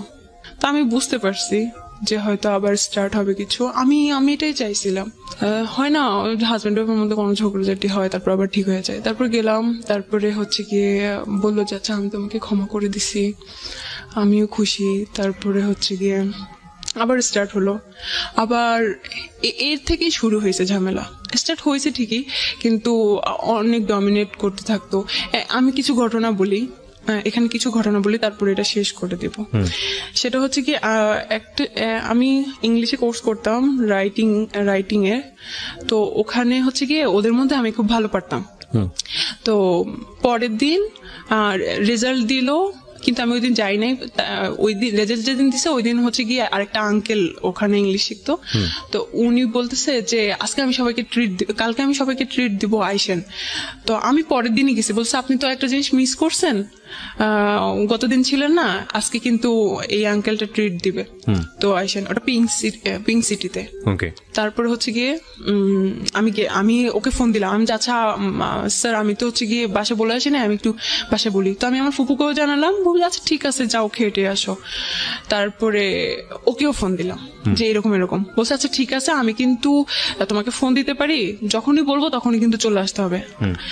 তো আমি বলছি আচ্ছা ঠিক আছে, কখন, কারণ ওরা তো 2 2টার দিকে ম্যাক্সিমাম টাইমে হচ্ছে 2টায় লাঞ্চ থাকে, ওই দিন শুক্রবার জুমা নামাজের পরে 2টার পরে হয়তো লাঞ্চ থাকবে। তো আস্তে আস্তে একটু দেরি হতে পারে, বলছে না কিন্তু বেশি দেরি করা যাবে না, তাড়াতাড়ি করে চলে এসো, আমি কিন্তু তোমার জন্য অপেক্ষা করবো। আচ্ছা ঠিক আছে। তো আমি গেলাম, ওই কিন্তু পারমিশন দিল, গেলাম। এখন ভাইয়া ওখানে আনফরচুনেটলি একটা বার্থডে পার্টি ছিল, তো ওটার জন্য সিটগুলো খালি ছিল না। তো আমাদের একটু দেরি হয়ে গেছে। আচ্ছা যাক, যাই হোক, ও খাওয়া পাতে মাত্র শুরু করছি, ওখানে আমার টিচাররা আরো ওই ক্লাসের আরো আপু ভাইয়ারা, মা কয়েকজন বড় বড় ইয়ে ছিল, সবাই খাইতেছি। ওই টাইমে ও আমাকে ফোন দিতে আসে। ওই সময় আমি কি খাওয়া পাতে ওখানে রেখে চলে আসবো? মানুষ কি ভাববে? ওরা কি জানে আমার রিলেশন আছে বা এরকম কিছু? আমি বলতেছি আমি আসতেছি আর একটু সময়। সে কন্টিনিউয়াসলি ফোন দিয়ে যাচ্ছে। তারপর আবার বৃষ্টি শুরু হয়েছে। আমি যে এরকম করতেছি, তাড়াহুড়া করতেছি, বাসায় যেতে বলছে।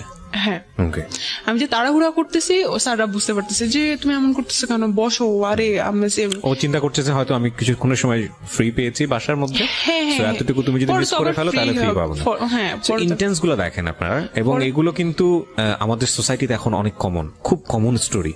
বিশেষ করে মেয়েরা আজকের এই গল্পটা একটু ভালো করে মনোযোগ দিয়ে শোনেন প্লিজ।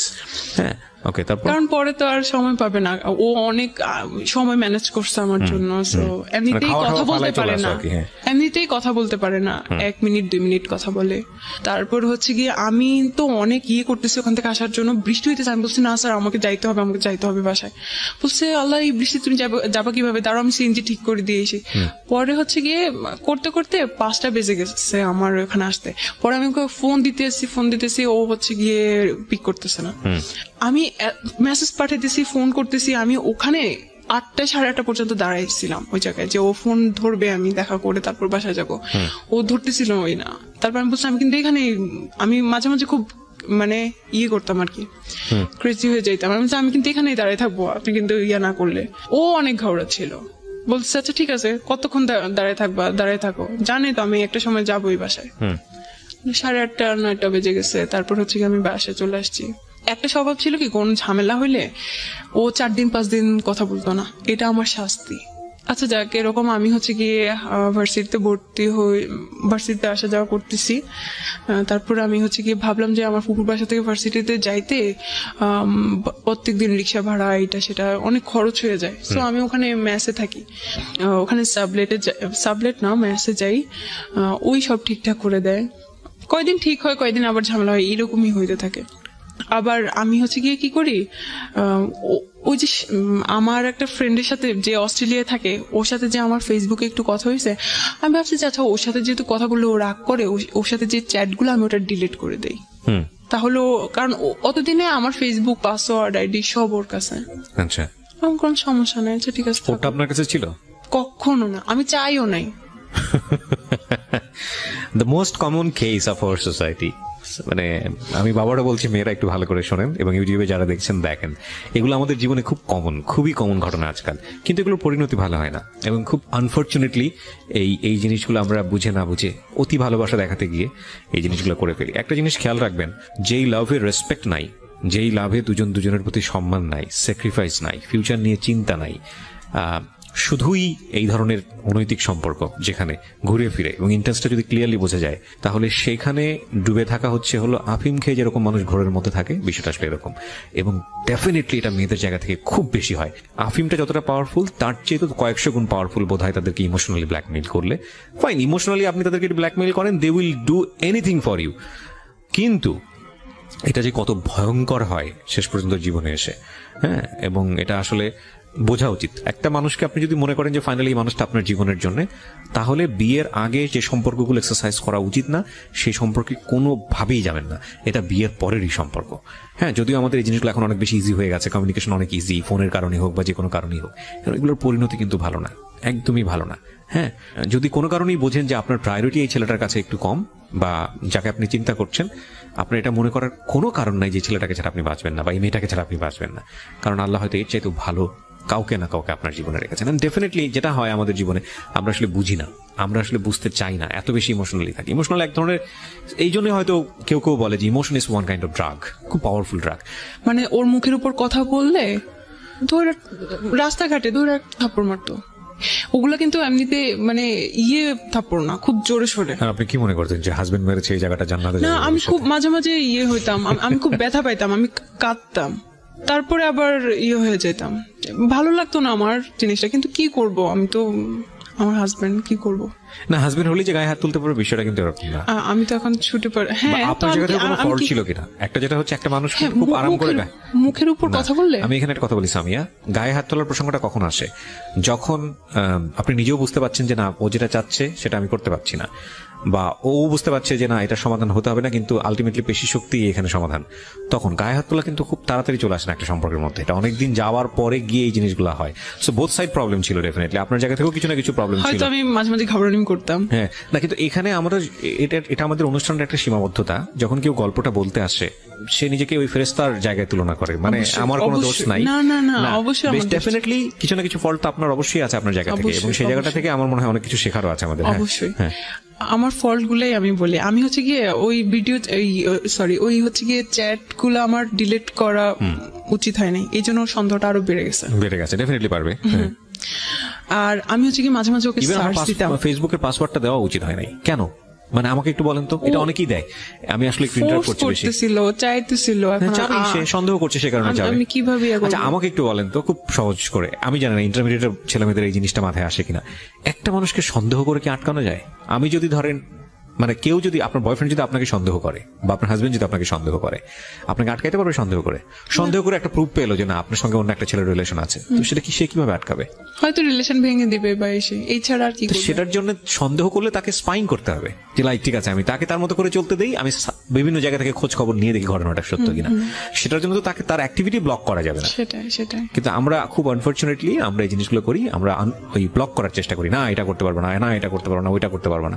তো একজন মানুষকে সন্দেহ করলে এটা করা উচিত না। একজন মানুষকে যদি সন্দেহ করেন তাহলে আপনি স্পাইং করেন, যদিও সেটা করা উচিত না, কারণ সন্দেহটা আসলে এক ধরনের রোগ। আচ্ছা, তো এর মাঝে হচ্ছে কি আমি ফেসবুকে ওদেরকে সার্চ দেই। আমি ফেসবুকের অত কিছু জানতাম না, কিভাবে ওই এগুলো ডিলিট, মানে সার্চ হিস্টোরি ডিলিট করে সে হ্যান দেন। আচ্ছা, যাই হোক, তো এগুলাতে ও অনেক ক্ষেপ্ত, ওকে কেন আমি এখনো সার্চ দিচ্ছি এগুলাতে। তা আমি সার্চ দিয়ে দেখতেছি আর কি, জাস্ট ওরা কি করতেছে বা এসে হ্যান তেন, ওইরকম কোনো ইন্টেনশন ছিল না। হ্যাঁ, এগুলাই আমার ভুল ছিল, আমার এটা করা উচিত হয়নি, এই জন্য এগুলা নিয়ে ঝামেলা হইতো। তারপরে আমি যদি আমার কোনো ফ্রেন্ডদের সাথে হচ্ছে কি 9টার পরে কথা বলতাম, এটাতে ঝামেলা হইতো। রাত 9টার পরে তুমি কেন কথা বলছো? হ্যাঁ, রাত 9টার পরে কেন আমি, এবার মেয়ে হোক ছেলে হোক, বুঝতে পেরেছি, মানে সুপার ইম্পোজ করে আর কি নিজের কর্তৃত্ব। হ্যাঁ, তারপর আবার একদিন হয়েছে কি, ও আমাকে হচ্ছে গিয়ে ডাকছে, তো আমি বলছি যে না, আমি ততদিনে আমি বুঝতেছিলাম যে এটা গুনাই, এটা কিসের বিয়ে। ও ততদিনে হচ্ছে কি আমি ম্যাচ চেঞ্জ করে আমার বান্ধবীর সাথে থাকা শুরু করছি। আমার এক বান্ধবী আমার রুমমেট ছিল, ও দেখতো, ও এগুলোতে বিরক্ত হয়ে যায়, তো আমাকে অনেক বুঝাইতো কি করছিস, এটা কি মনে করিস, এটা তোকে ভালোবাসে এই হ্যান তেন। আমি তুই বুঝবি না, বলছে তুই এই ছেলেকে কিভাবে পছন্দ করলি, ওকে দেখতে কেমন দেখা যায়। আমি দেখ, আমি কিন্তু চেহারা দেখে করি নাই, ও কিন্তু অনেক ভালো মনের মানুষ, এই সেই হ্যান তেন। তো ওদেরকে ওভাবে আমি চুপ করাই দিতাম। ওই ফ্রেন্ডটাকেও দেখতে পারতো না ও, আমার কোনো বান্ধবী বা ফ্রেন্ড তো ওর সাথে থাকার পরে তো আমি সব ফ্রেন্ডের বাদ দিয়ে দিছি, আমি কোনো ওর বান্ধবীও দেখতে পারতো না।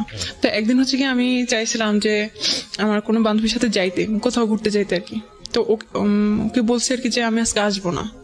তো আচ্ছা ঠিক আছে, আইসো না, আর কখনোই আসা লাগবে না। একটু ইগোইস্টিক ছিল আর কি, ওইগুলা ওর ইগোতে হার্ট করতো।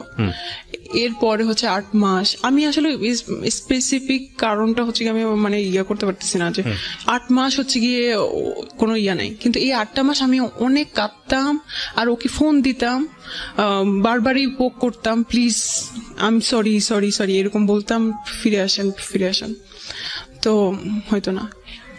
তারপরে হচ্ছে গিয়ে একদিন ও আমাকে বলে যে এর মাঝখানে ঝামেলা হইতেছে, তো আমি ওই ফ্রেন্ডের কাছ থেকে চলে এসে আরেকটা রুমমেটের সাথে থাকা শুরু করতেছি। তো ওই রুমমেটের সাথে ওর কাছে তো আমার সব ফেসবুক আইডি আছে, আমার ফেসবুক আইডি বা হচ্ছে কি পাসওয়ার্ড এগুলো আছে।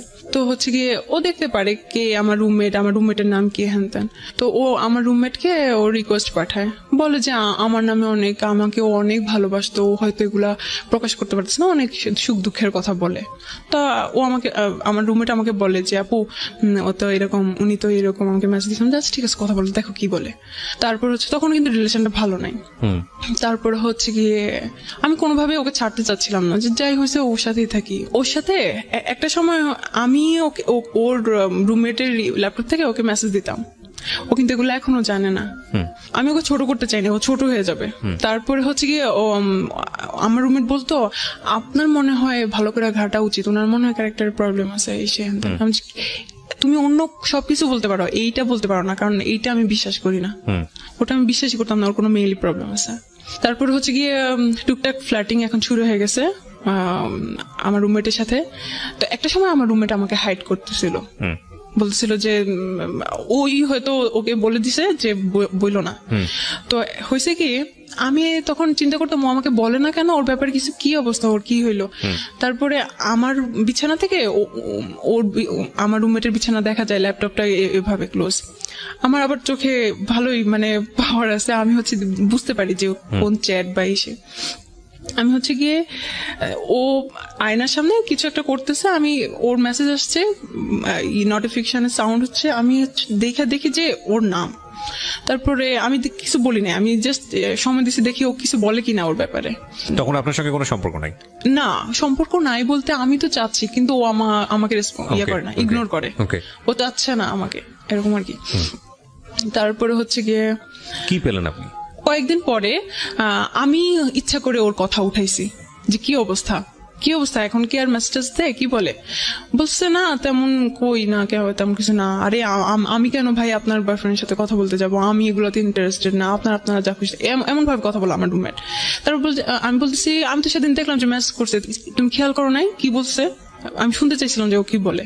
তারপর বলছে ও আচ্ছা তাই নাকি, দেখি নাই তো, আচ্ছা দেখি, আমি চেক করে দেখি। পরে আমাকে সব চ্যাট, আমি বলছি দাও, আমি একদম সাথে যাই ওর বিছানায়, সব দেখি একদম, আমি সব স্ক্রিনশট আমার কাছে নিয়ে আসি, যেগুলো দেখি সেগুলো হচ্ছে গিয়ে ওর ফ্ল্যাটিং টাইপ, যেগুলো একদম কবি ভাব, কোনো মেয়ে হ্যাঁ ইচ্ছা করলে সবাই পড়ে যাবে।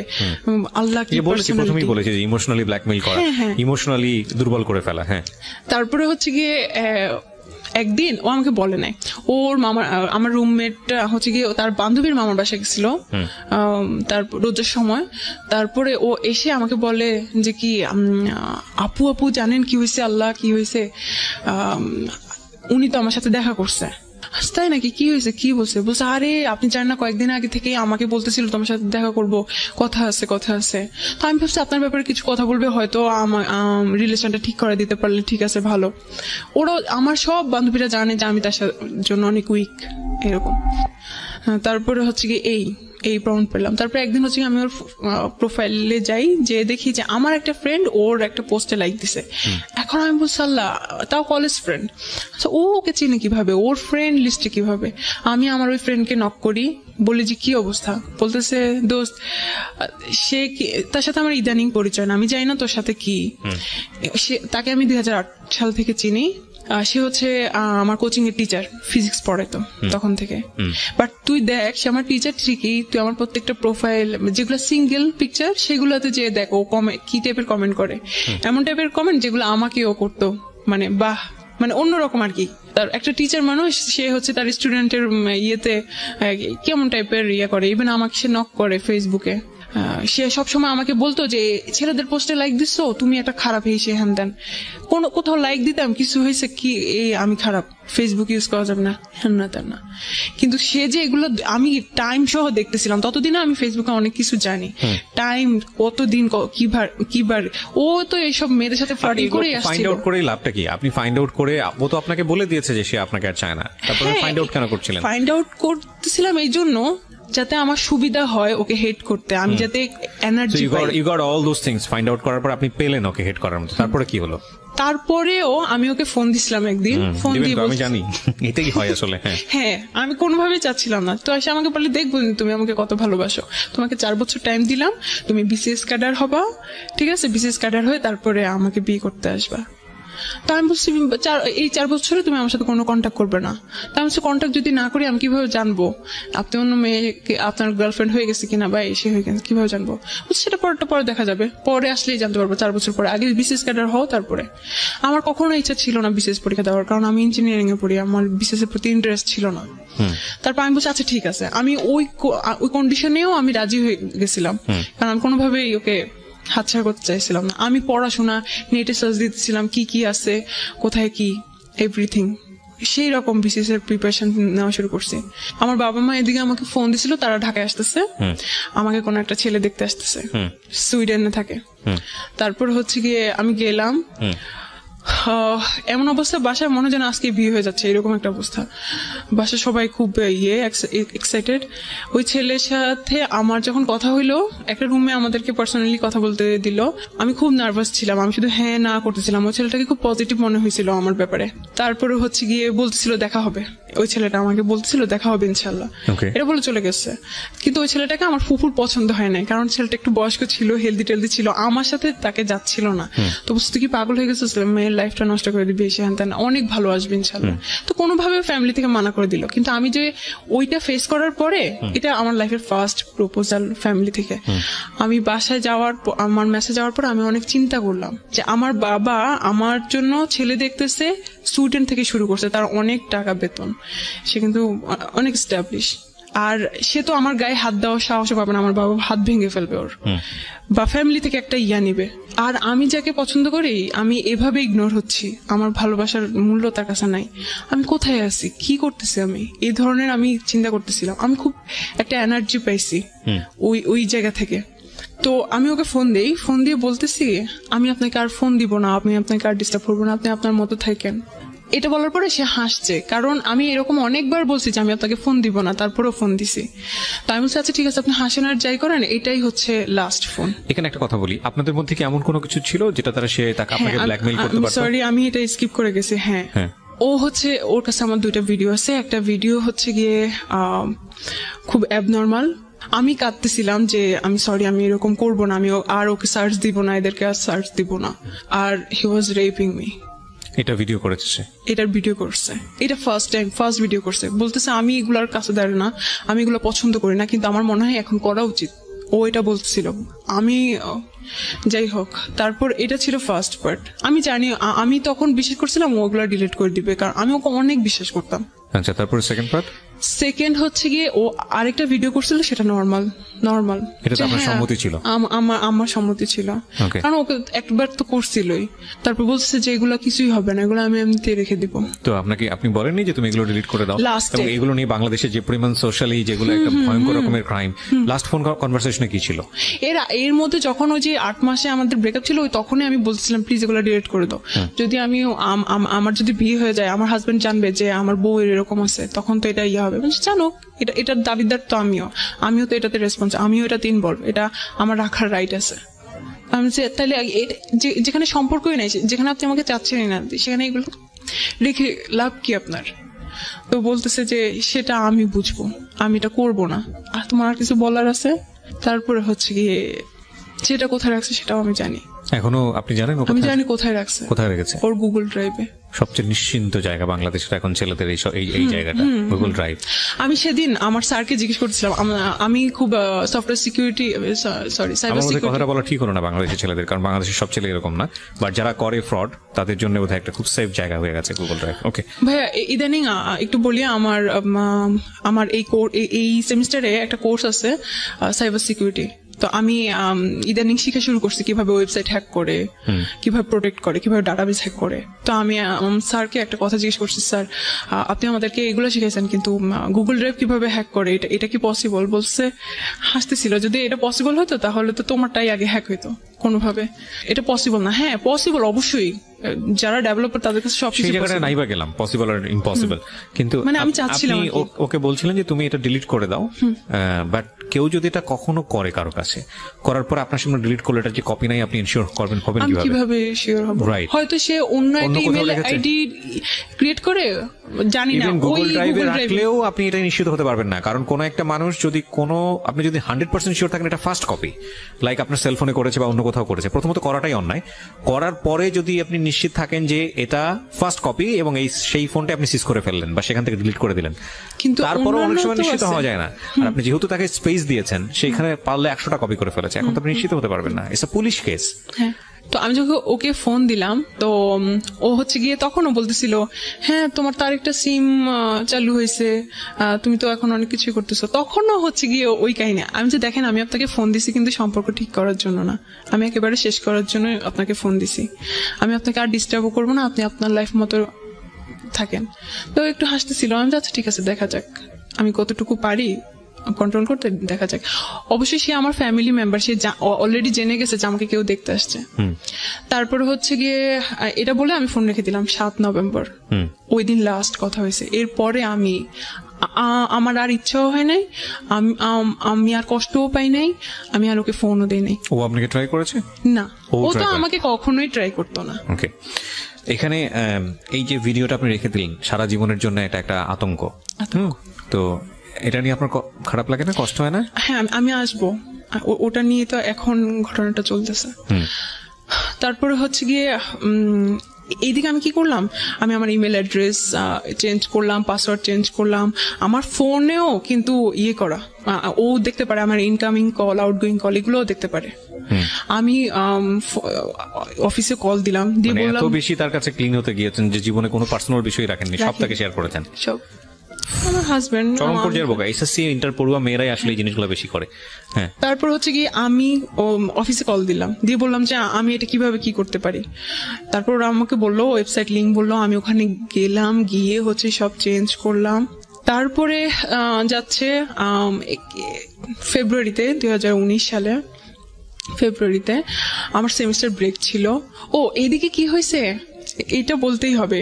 এটা হচ্ছে কি আমার ভাবি জানতো, আমার ছোট ভাবি, আমার ছোট ভাইয়ের বউ, ফুফাতো। উনি বলতেছে যে তুমি কি পাগল হয়ে গেছো, এগুলো সব ঠিক করো। ও কিচ্ছু করবে না, ওর বোন তোমার ভাইয়ের ভাত খায়, কিছু করবে না ও। আমি খুব ভয় পাচ্ছিলাম, কিছু এভাবে সাহস দিছে। তারপরে সব করছি। তো উনার সাথে আমাকে কথা বলতে দিত না। আমি উনার সাথে কথা বলার জন্য আরেকটা আইডি খোলার পরে ওটা জানতো না, তার আইডি খুলি, তারপর উনার সাথে কথা বলি। তো ওই আইডিতে আমার আরো 2টা ফ্রেন্ড যাদের সাথে কথা বলতে দিত না, ওই আমার বান্ধবী, কোনো ছেলে ফ্রেন্ড ছিল না, ওদেরকে হচ্ছে কি আমি অ্যাড করার পরে তো ওখানে তখন nika.com নামে একটা ওয়েবসাইট, তখন ওয়েবসাইট ক্রিয়েট করা আমাদের একটা প্রজেক্ট হয় এসে। তো nika.com নামে আমার ফ্রেন্ড হচ্ছে একটা ওয়েবসাইট করবে, ওখানে পাত্রপাত্রী সব করবে। তখন এটাও কি পসিবল, পাত্রপাত্রী নেটেও পাওয়া যায়? তারপর হচ্ছে আমি হ্যাঁ তুই সার্চ দিয়ে দেখিস এরকম অনেক ওয়েবসাইট আছে। আমি সার্চ দিয়ে দেখলাম, সত্যি আসলে ওয়েবসাইট আছে। আমি দেখলাম ওখানে কি আছে, ওখানে অনেকে পোস্ট করে আমার এরকম টাইপের মেয়ে লাগবে, ওইরকম টাইপের মেয়ে লাগবে। তারপর হচ্ছে গিয়ে এটাকে আমার খুব ফালতু মনে হয়েছে, খুব চিপ মনে হয়েছে। ওখানে ওইটাতে আমি দেখার পরে ওই সাইডে আরো অনেক সাজেস্ট আসে যে ফাইন্ড ট্রু লাভ, তারপরে হচ্ছে গিয়ে ডেটিং সাইট এরকম। সো ফাইন্ড ট্রু লাভ, যে ট্রু লাভ এরকম ট্রু লাভ পাওয়া যায় না, এইদিকেও ট্রু লাভ পাওয়া যায় এরকম। তো আমি হচ্ছে কি খুব ইন্টারেস্টেড ছিলাম। আমি হচ্ছে কি ক্লিক করে দেখি যে ওখানে প্রথম যে পোস্টটা, আমি ওখানে ঘুরেও দেখি নাই যে কি আছে, 2-3 দিনও ছিলাম না ওই জায়গায়। ফার্স্ট যেদিন আমি হচ্ছে করি, যে দেখি যে একটা ছেলে পোস্ট দিছে, একটা সিরিয়াস মনের গার্লফ্রেন্ড চাই, সিরিয়াস, যে হ্যাঁ করবে না। তো আমি না আসলে হচ্ছে গিয়ে ট্রাই করার জন্য আসলে দেখি কি করে ও, আসলে কি কথা বলে। আমার আইডিতে কিন্তু কোনো ছবি ছিল না, কোনো পোস্ট না, কিছু না, ওটা দেখতেই ফেক আইডির মতো দেখা যায়, যে আইডিতে আমি আমার ভাবির সাথে কথা বলতাম। তারপরে হচ্ছে গিয়ে ওই আইডিতে আমি জাস্ট একটা হাই দিই, আমি চলে আসি, ওখান থেকে স্কিপ করে আমি আমার আইডিতে চলে আসি, আমি করি। তারপরে হচ্ছে গিয়ে দেখি কতক্ষণ পর আবার যে দেখি ওই ছেলে আমাকে হ্যালো বলে হাই।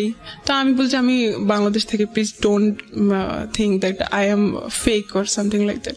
ফার্স্টে একটু আমি না তখন ওর প্রোফাইলটা চেক করি না, যখন ওর দেখতেছি রিপ্লাই দেওয়া শুরু করছি, তখন আমি যে দেখি ও হচ্ছে শ্রীলঙ্কান, বাট ওর ফেসটা হচ্ছে কি খুব টাইপের, ঠিক আছে। তো আমি ওকে অনেক কথা হয়, তো বলতেছে যে আমি হচ্ছে কি ছবি দেখতে পারি, আমি নিজে থেকেই বলতেছি যে আপনি চাইলে আমার ছবি দেখতে পারেন, কিন্তু আমি আমার ছবি হচ্ছে কি প্রোফাইলে দিতে কমফোর্টেবল ফিল করি না। তারপরে বলতেছিল যে আচ্ছা ঠিক আছে, হ্যাঁ অবশ্যই আমি কার সাথে কথা বলতেছি আমি দেখতে চাই। তো আমি আমার ভাইয়ের সাথে থাকা একটা ছবি দিছি, দেওয়ার পরে হিজাব সহ, ঠিক আছে। দেওয়ার পরে ও কতক্ষণ পরে বলতেছিল you are so cute, but এই প্রবলেম, আমাদের এই ধরনের কোনো প্রবলেম নাই, কিন্তু তোমাদের ইয়েতে এইরকম সমস্যা যে কাউকে বিয়ে করে। সে খুব সিরিয়াস ফার্স্ট থেকে, সে ভাবছে যে আমি তাকে রিকোয়েস্ট মেসেজ পাঠিয়েছি, হয়তো আমি রাজি যে বিয়ে টিয়ে টাইপের বা রিলেশন করতে রাজি, এই টাইপের ও কথা বলছে। আপনি তার সম্পর্কে তেমন একটা জানেন না? জানি না, কিছু জানি না। তারপরে হচ্ছে গিয়ে আমি বলছি আপনি কি শ্রীলঙ্কা থেকে? আমি তখন হচ্ছে গিয়ে বানানটা ভুল করছি, শ্রীলঙ্কা লিখছি, শ্রীলঙ্কা। তো হাসতেছিল এভাবে। তারপরে হচ্ছে গিয়ে বলতেছে যে এটা আমি আসলে চাই না আমার জন্য কোনো কমপ্লেক্সিটিতে তুমি পড়ো, কারণ তোমাদের ইসলামে হচ্ছে গিয়ে এটা পারমিট করে না। তো আমি বলতেছি যে আল্লাহ, তাই নাকি? আপনি মুসলমান না? আমি তখনও দেখি নাই, আমি প্রোফাইলে দেখতে পাচ্ছিলাম না। তার বলছে না আমি বুদ্ধিস্ট। তারপর আমি বলতেছি যে ও, আমি এটাকে কিছুই মনে করি না, কারণ আমি তাকে বিয়ে করতে যাচ্ছি নাকি। আমি বলতেছি যে হ্যাঁ সমস্যা নাই, you can stay with me as a friend. তো বলতেছে যে না, বাট এটা প্রবলেম হবে। আচ্ছা, আমি কি যাওয়ার আগে আমি তোমার একটু ভয়েস শুনতে পারি? তো আমি আসলে আমি মেসেঞ্জার কিভাবে ভয়েস সেন্ড করতে হয় আমি আসলে যাই না। সো আপনার হোয়াটসঅ্যাপ থাকলে আমি হোয়াটসঅ্যাপে হচ্ছে গিয়ে ইয়ে করতে পারি। তো আমাকে হোয়াটসঅ্যাপ নাম্বার দেয়, আমি হোয়াটসঅ্যাপ নাম্বার দিই, হোয়াটসঅ্যাপে হচ্ছে গিয়ে আমি ভয়েস রেকর্ড পাঠাই। তো ও খুবই ইমপ্রেস আমার প্রতি ফার্স্ট থেকেই, মানে আমার ভাইয়ের সাথে যে ছবি ওটা দেখে নাকি খুব ইমপ্রেস আমার প্রতি। তারপর হচ্ছে কি বলতেছে খুব কষ্ট আফসোস হচ্ছিল আর কি ওর, যে আমি হয়তো ওকে রাখতে পারবো না ধর্মের কারণে, হয়তো ও চলে যাবে এরকম। তাই আমি আসলে হ্যাঁ এটা পসিবল।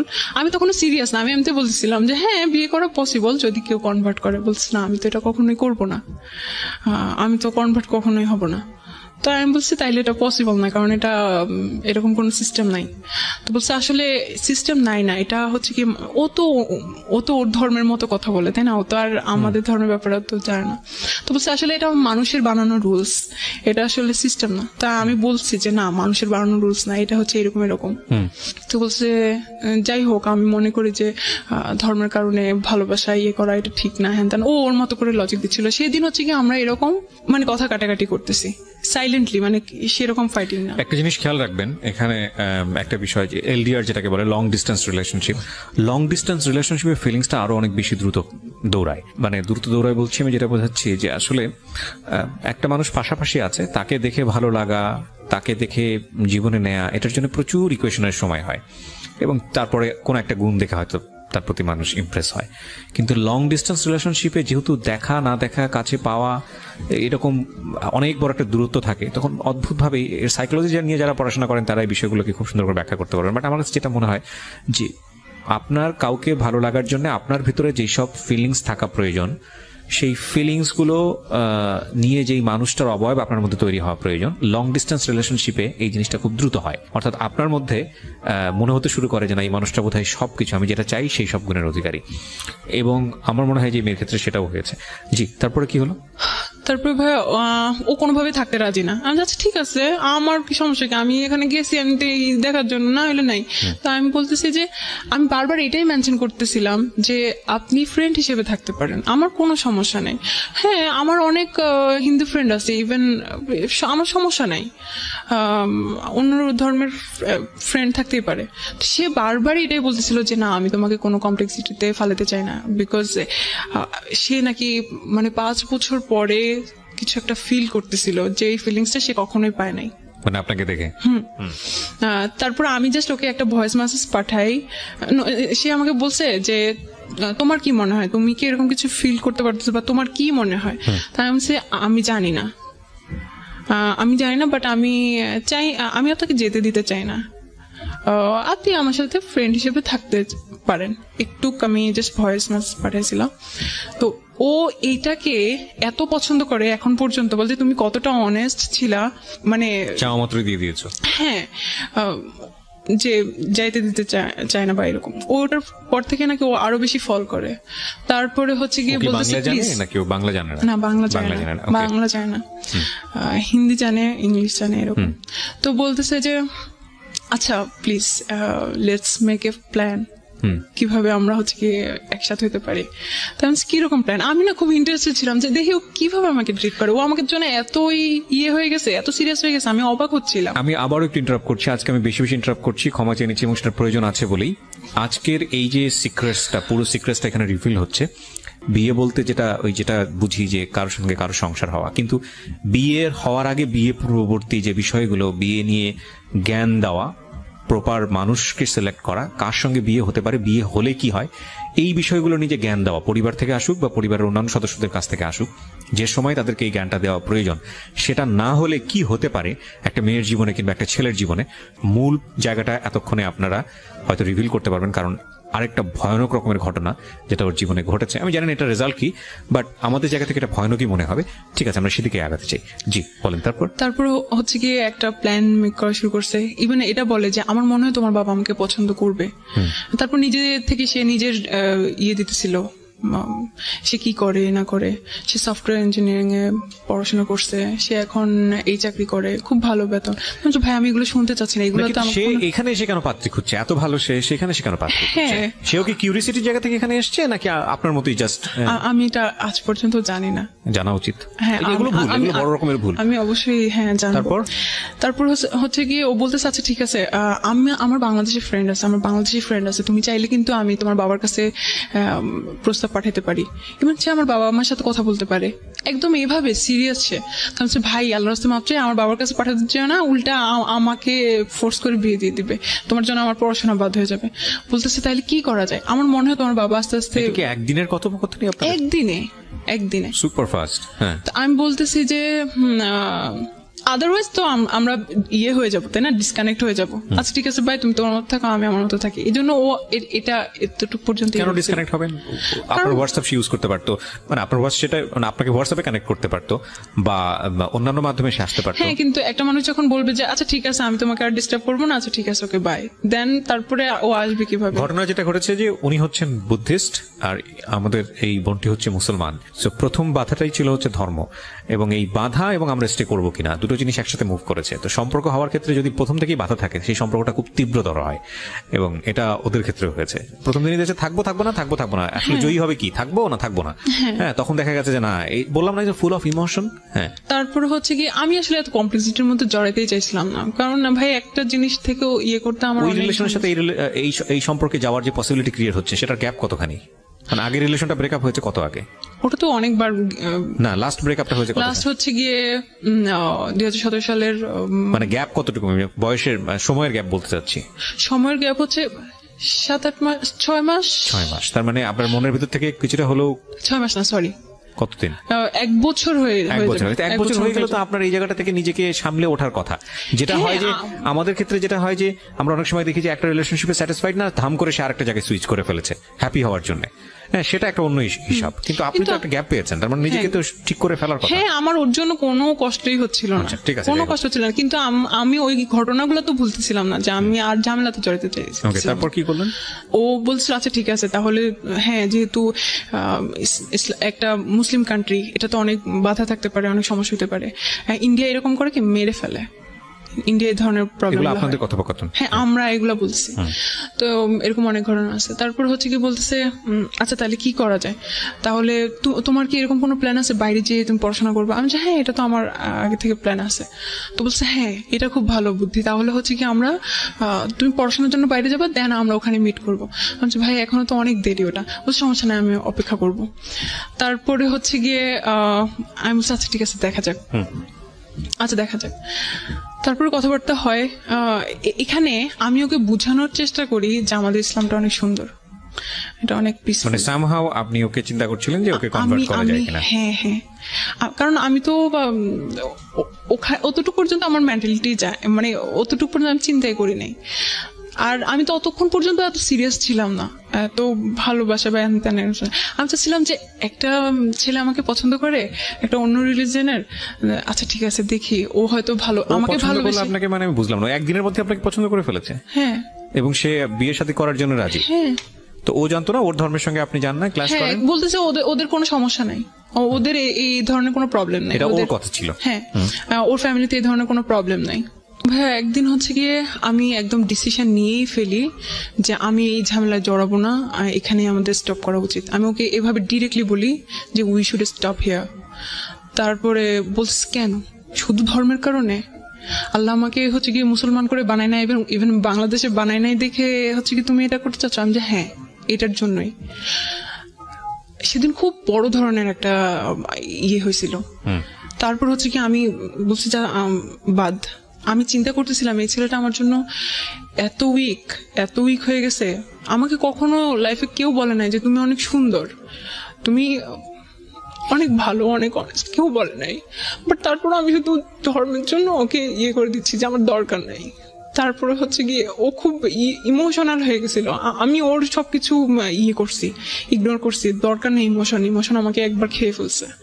তারপর আরেকটা জিনিস তো আছে ট্রাস্ট। আমি তো ওভাবে ওকে ফুললি ট্রাস্ট করতেই পারতেছি না। ও কেন আমাকেই ইয়ে করতে আসবে? আমাকে দেখে না আমি এরকম।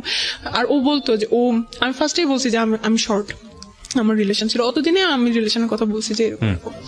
ও অনেক লম্বা, এসে একটু ফ্যাটি। তো আমি বলছি না, আমি তো ওর সাথে জীবনও যাব না। দেখে নাই, ইয়ে করে নাই, ট্রাস্টের একটা ব্যাপার আছে, তার মধ্যে এত ঝামেলাতে আমি যাবো না। আমি হচ্ছে কি ওই দিন ক্লোজ করলাম। ও হচ্ছে অনেক ক্রেজি হয়ে গেছিল, অনেক উথাল পাতাল করতেছিল, আর অনেক মেসেজ পাঠাতেছিল, তুমি কি এই জন্যই আমাকে ছেড়ে যাবা? আর কোনো কারণ আছে? আমি কি করতে পারি? আমি কি করব? হয়তো তুমি সামিয়া, তুমি জানো না আমি তোমাকে কত ভালোবাসি। এইগুলো ফাইনালি আপনি বলেন তাকে তুমি আমার এই কারণে সমস্যা। আমি বলছি সে ওটা করবে না। ফাইন, আপনি শেষ পর্যন্ত কোন জায়গায় আসলেন, কি করলেন? দেন হচ্ছে কি আমি ওই দিন একটা আনসার পেলাম। ওর এই ক্রেজিনেস গুলো দেখে আমি নিজেও অনেক উইক হয়ে গেছিলাম আর কি। ততদিনে আমিও কিছু ফিল করতেছিলাম। তারপর হচ্ছে কি আমি বলতেছিলাম যে নামাজ পড়লাম যাতে আমি একটা ভালো আনসার পাই। আমি কোরআন শরীফ পড়লাম। তারপর একটা সময় মনে হলো যে ও তো ওর কবরে শুবে, আমি তো অবশ্যই চেষ্টা করব, অবশ্যই আমার লাস্ট ব্রেথ পর্যন্ত। আর দোয়া করতে থাকবো আল্লাহ জানি ওকে হেদায়েত দেয়, কারণ হেদায়েতের মালিক আল্লাহ। আল্লাহ যদি না করে আমি কিছু করতে পারবো না। আর যদি না হয়, ওর জন্য শাস্তি পাবে, ওর কাজের জন্য শাস্তি পাবে, ওর কবরে। আর আমি আমার কাজের জন্য শাস্তি পাবো। মানে আপনি তো এগ্রি করেই ঝাঁপ দিয়েছেন? হ্যাঁ। দেন আমি ওকে বললাম আচ্ছা ওকে ফাইন। হ্যাঁ। তারপরে আমি বলতেছি আচ্ছা ঠিক আছে, তাহলে এই যে আমরা ভিডিওতে কথা বলতেছি, আমি চিন্তা করলাম যে ভিডিও কলে যে আমরা কথা বলবো, আমি শুনছি অনেকে অনেক কাহিনী করে, অনেক খারাপ কথাবার্তা বলে। তো এগুলো করলে হয়তো আমার অবশ্যই আবার ইসলামে এটা যায় গুনাহ হবে, বা একটা সিকিউরিটি বা সবকিছু। আমি বললাম আচ্ছা ঠিক আছে, যেহেতু বিয়ে করবো ডিসিশন নিয়েছি, বিয়ে করে ফেলবো। তার কথা হচ্ছে গিয়ে আমি 6 মাস পরে, মানে 6 মাস, ওর চাকরিতে 6 মাস কমপ্লিট হওয়ার পরে আসবে, কিন্তু ততদিনে হচ্ছে 3 মাস আর কি, মেতে এরকম ওর 6 মাস পূরণ হয়। তো বলছে তখন আসবো। আমি আচ্ছা ঠিক আছে, তখনই আমরা বিয়ে করবো। এখন বিয়ে যে করবো, এটা কিভাবে বিয়ে করব, কি করব, এগুলা সব আমরা হচ্ছে গিয়ে ও নেটে সার্চ দিতে থাকলো, আমি নেটে সার্চ দিতে থাকলাম কিভাবে কি করা যায়।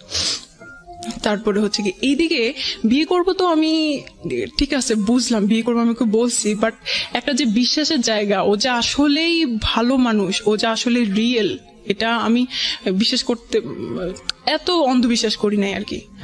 তো ও আমাকে বারবার বলতেছিল প্লিজ পাসপোর্ট বানাও, কারণ তোমার বাবা যদি এটা কোনোভাবে জানে বা কিছু, কারণ বিপদ আপদে নাই, তোমাকে জোর করে বিয়ে দিয়ে দিবে, তখন আমার কি হবে? পাসপোর্ট বানাও, যাতে কোনো প্রবলেম হলে আমি ভিসা ঠিক করে তোমাকে নিয়ে আসতে পারি। তো আমি বলছিলাম আমি তো স্টুডেন্ট মানুষ, আমার বাবা সব, আমার এক্সট্রা কোনো টাকা থাকে না পাসপোর্টের জন্য। তখন হচ্ছে গিয়ে 3000 সামথিং আপনাকে পাঠিয়ে দিয়েছে এবং আপনি বিশ্বাস করে ফেলেছেন? না, ও আমাকে পাঠিয়ে দিচ্ছে, বলছে যে আচ্ছা ইমার্জেন্সিটা করতে। তো করলাম অনেক। হ্যাঁ, তখন একটু ট্রাস্ট ক্রিয়েট হয়েছে যে ছেলেটা আমার জন্য টাকা পাঠিয়েছে, এতদিন একটু ক্রিয়েট হয়েছে, পুরোটা না। তারপর আবার মনে হলো যে হ্যাঁ ওর টাকা আছে, 9,000 আর 7-8,000 টাকা পাঠাইলেই কি ইয়ে হয় নাকি, হয়তো টাকা দিয়ে আমাকে কিনতে চাচ্ছে পাইছে, এগুলো তো আমি চিন্তাই করতেছিলামই। তারপরে আবার কি করছে, এখন আমি ওকে বলতেছিলাম আচ্ছা না, আমি একটা অত ইন্ডিটেলে যাচ্ছি না, আমি একটা জিনিস একটু বলেন আমাকে। Somehow you trust him, right? আপনি তাকে ট্রাস্ট করেছেন, বিয়েটা আপনারা করেছেন কি করেন নাই? হ্যাঁ, বিয়েটা করেছেন? আমরা বিয়ে কিভাবে করেছি। করেছেন? আমরা হচ্ছে গিয়ে কোর্টে গিয়ে করেছেন? না, কোর্টে না, তাহলে? একটা লয়ারের কাছে গেছি, এইটা সম্পর্কে জানছি, তারপরে সে বলছে যে হ্যাঁ এরকম হ্যাঁ, বাংলাদেশে একটা স্পেশাল ব্রিটিশ ম্যারেজ, একটা আছে 1872 অ্যাক্ট অনুযায়ী এটা করা যায়, যেটা আপনি আমাকে অফ এয়ার বলছিলেন। Special marriage. স্পেশাল ম্যারেজ অ্যাক্টে ও বাংলাদেশে এসেছিল। হ্যাঁ, ও বাংলাদেশে আসছিল। বাংলাদেশে আসার আগে আমরা বিয়ে শপিং করছি, আমার যত ড্রিম ছিল সব পূরণ হয়েছে। ওকে সামিয়া, আপনি ওই বিষয়গুলোতে আমি যেতে চাচ্ছি না, কারণ মানুষ এখন অনেক কষ্ট পাবে আপনার কথা শুনে, হয়তো রাগ করবে, because we live in the society, আমাদের একটা ধর্ম আছে, আমাদের কিছু নিয়ম কানুন আছে। বাট আমি আবারও বলছি, সেটা হলো যে এটা সামিয়ার জীবনের গল্প, এবং সামিয়া যেটা করেছে সেটা এখানে এসে বলেছে, এবং এখান থেকে আপনার যা শেখার আপনি তাই বলবেন, তাই শিখবেন। সামিয়াকে জাস্টিফাই করা আমাদের অনুষ্ঠানের উদ্দেশ্য না। তবে লেসনটা কোথায়, যেটা আমি বলেছিলাম প্রথমেই, যে ফার্স্ট দেখেন, ফার্স্ট ঘটনাতেও হাজবেন্ড বানিয়ে ফেললো বিয়ে ছাড়াই। সেকেন্ড ঘটনাতে দেখেন, সেকেন্ড ঘটনাতেও বিয়ের তো একটা ধর্মীয় বিধান, সেই ধর্মীয় বিধান অনুযায়ী আমি যতদূর জানি, আমার ক্ষুদ্র জ্ঞানে যতটুকু বলে, আমি বারবারই বলি ধর্ম বিষয়ে আমি কিছু বলতে গেলে আমি আসলে অতটা জানি না। একটা যে মানুষের জীবন চলাচলের পথে যতটুকু জানার প্রয়োজন, বা যতটুকু জানলে হয়তো চলা যায় টুকটাক, অতটুকুই হয়তো বা জানি, বা তার চেয়ে অনেক কম জানি। তো সেই জায়গা থেকে আমি যতটুকু জানি, আমাদের ধর্ম এটা পারমিট করে না, আমাদের ইসলাম ধর্ম এটা পারমিট করে না। প্রত্যেকটা ঘটনা ঘটানোর আগে এটা রেজাল্ট পজিটিভ হলে কি চিন্তা করা উচিত, পজিটিভ হলে আপনি কি করবেন সেটা চিন্তা করা উচিত, নেগেটিভ হলে কি করবেন সেটাও চিন্তা করা উচিত। এবং আমি যেটা বলছিলাম শেষে শুধু একটা কথাই বলতে চাই, প্রিয় শ্রোতা যারা শুনলেন, বাবা মায়ের জায়গা থেকে যারা শুনছেন, তাদেরকে বলবো, আপনাদের এটা সর্বোত্তম দায়িত্ব, সবচেয়ে প্রায়োরিটি দায়িত্ব, যে ছেলে মেয়ের যখনই মোটামুটি বয়স হবে, ওদেরকে বিয়ে এবং সংসার জিনিসটা কি এটা নিয়ে একটা ভালো জ্ঞান দেন, প্রতি মুহূর্তে শেখান, যাতে করে ওরা ভুল সিদ্ধান্ত না নেয়। এবং এটা খুবই জরুরি দায়িত্ব। একাডেমিক পড়াশোনা যতটা গুরুত্বপূর্ণ, তার চেয়েও ভয়ানক রকমের গুরুত্বপূর্ণ হচ্ছে এই বিষয়টা, খুবই গুরুত্বপূর্ণ। কারণ অনেক বড় বড় গ্র্যাজুয়েট আছেন যারা এই জীবনে এসে ভয়ঙ্কর রকমভাবে ভুল করে ফেলেন। এবং একই সাথে যারা আজকে টিনেজাররা শুনছো, শুধু একটা কথাই বলতে চাই, আমরা উইশ করি এই বোনটির জন্য ভালো থাকুক, কিন্তু আমরা এটা কখনোই বলবো না যে জীবনে এমন কোনো সিদ্ধান্ত নিও না বিয়ের ক্ষেত্রে যেখানে পরিবারকে ছাড়তে হয়, যেখানে ধর্মকে ছাড়তে হয়। কারণ বিয়েটা শুধু একটা মানুষের সাথে থাকার সিদ্ধান্ত না, ডেফিনেটলি নট। যদি দুই একটা ক্ষেত্রে এক্সেপশনাল হয়ে যায়, দ্যাট ইজ ডিফারেন্ট কেস, ওইটা নিয়ে এক্সেপশন কান বি এক্সাম্পল, কিন্তু এটা একটা ভয়ঙ্কর রকমের বাজে সিদ্ধান্ত। এবং এই সিদ্ধান্তে ধর্ম ছাড়িনি, না ডেফিনেটলি আমরা সেটাও বলছি না আপনাকে যে আপনি ধর্ম ছেড়েছেন, আমি সেটা বলিনি, বাট ধর্মীয় বিধিনিষেধ যেটা আছে সেটা আপনি অমান্য করেছেন। হ্যাঁ, তো সেই জায়গা থেকে আমি যেটা বলতে পারি সেটা হলো যে এমন কিছু করো না, এমন কোনোভাবেই করো না যাতে করে বিয়ের পরে এমন কোনো দিন আসে যেখানে তোমার কিছুই নেই, সাপোর্ট করার মতো কিছু নেই। এবং এই দিনগুলো আসে বিয়ের পরে, খুব আসে, প্রত্যেকের জীবনেই আসে। তখন মনে হয় আসলে কত বড় ভুল করেছি। আবারও বলি, তাওয়াক্কালতু আলাল্লাহ, আমি আপনার জন্য দোয়া করি, আল্লাহ আপনাকে সৎ পথে পরিচালিত করুন। So thank you so much যারা আজকে শুনলেন। ডোন্ট বি ইমোশনাল ফুল, অন্তত বিয়ের ক্ষেত্রে এটাই হচ্ছে lesson. Thank you so much.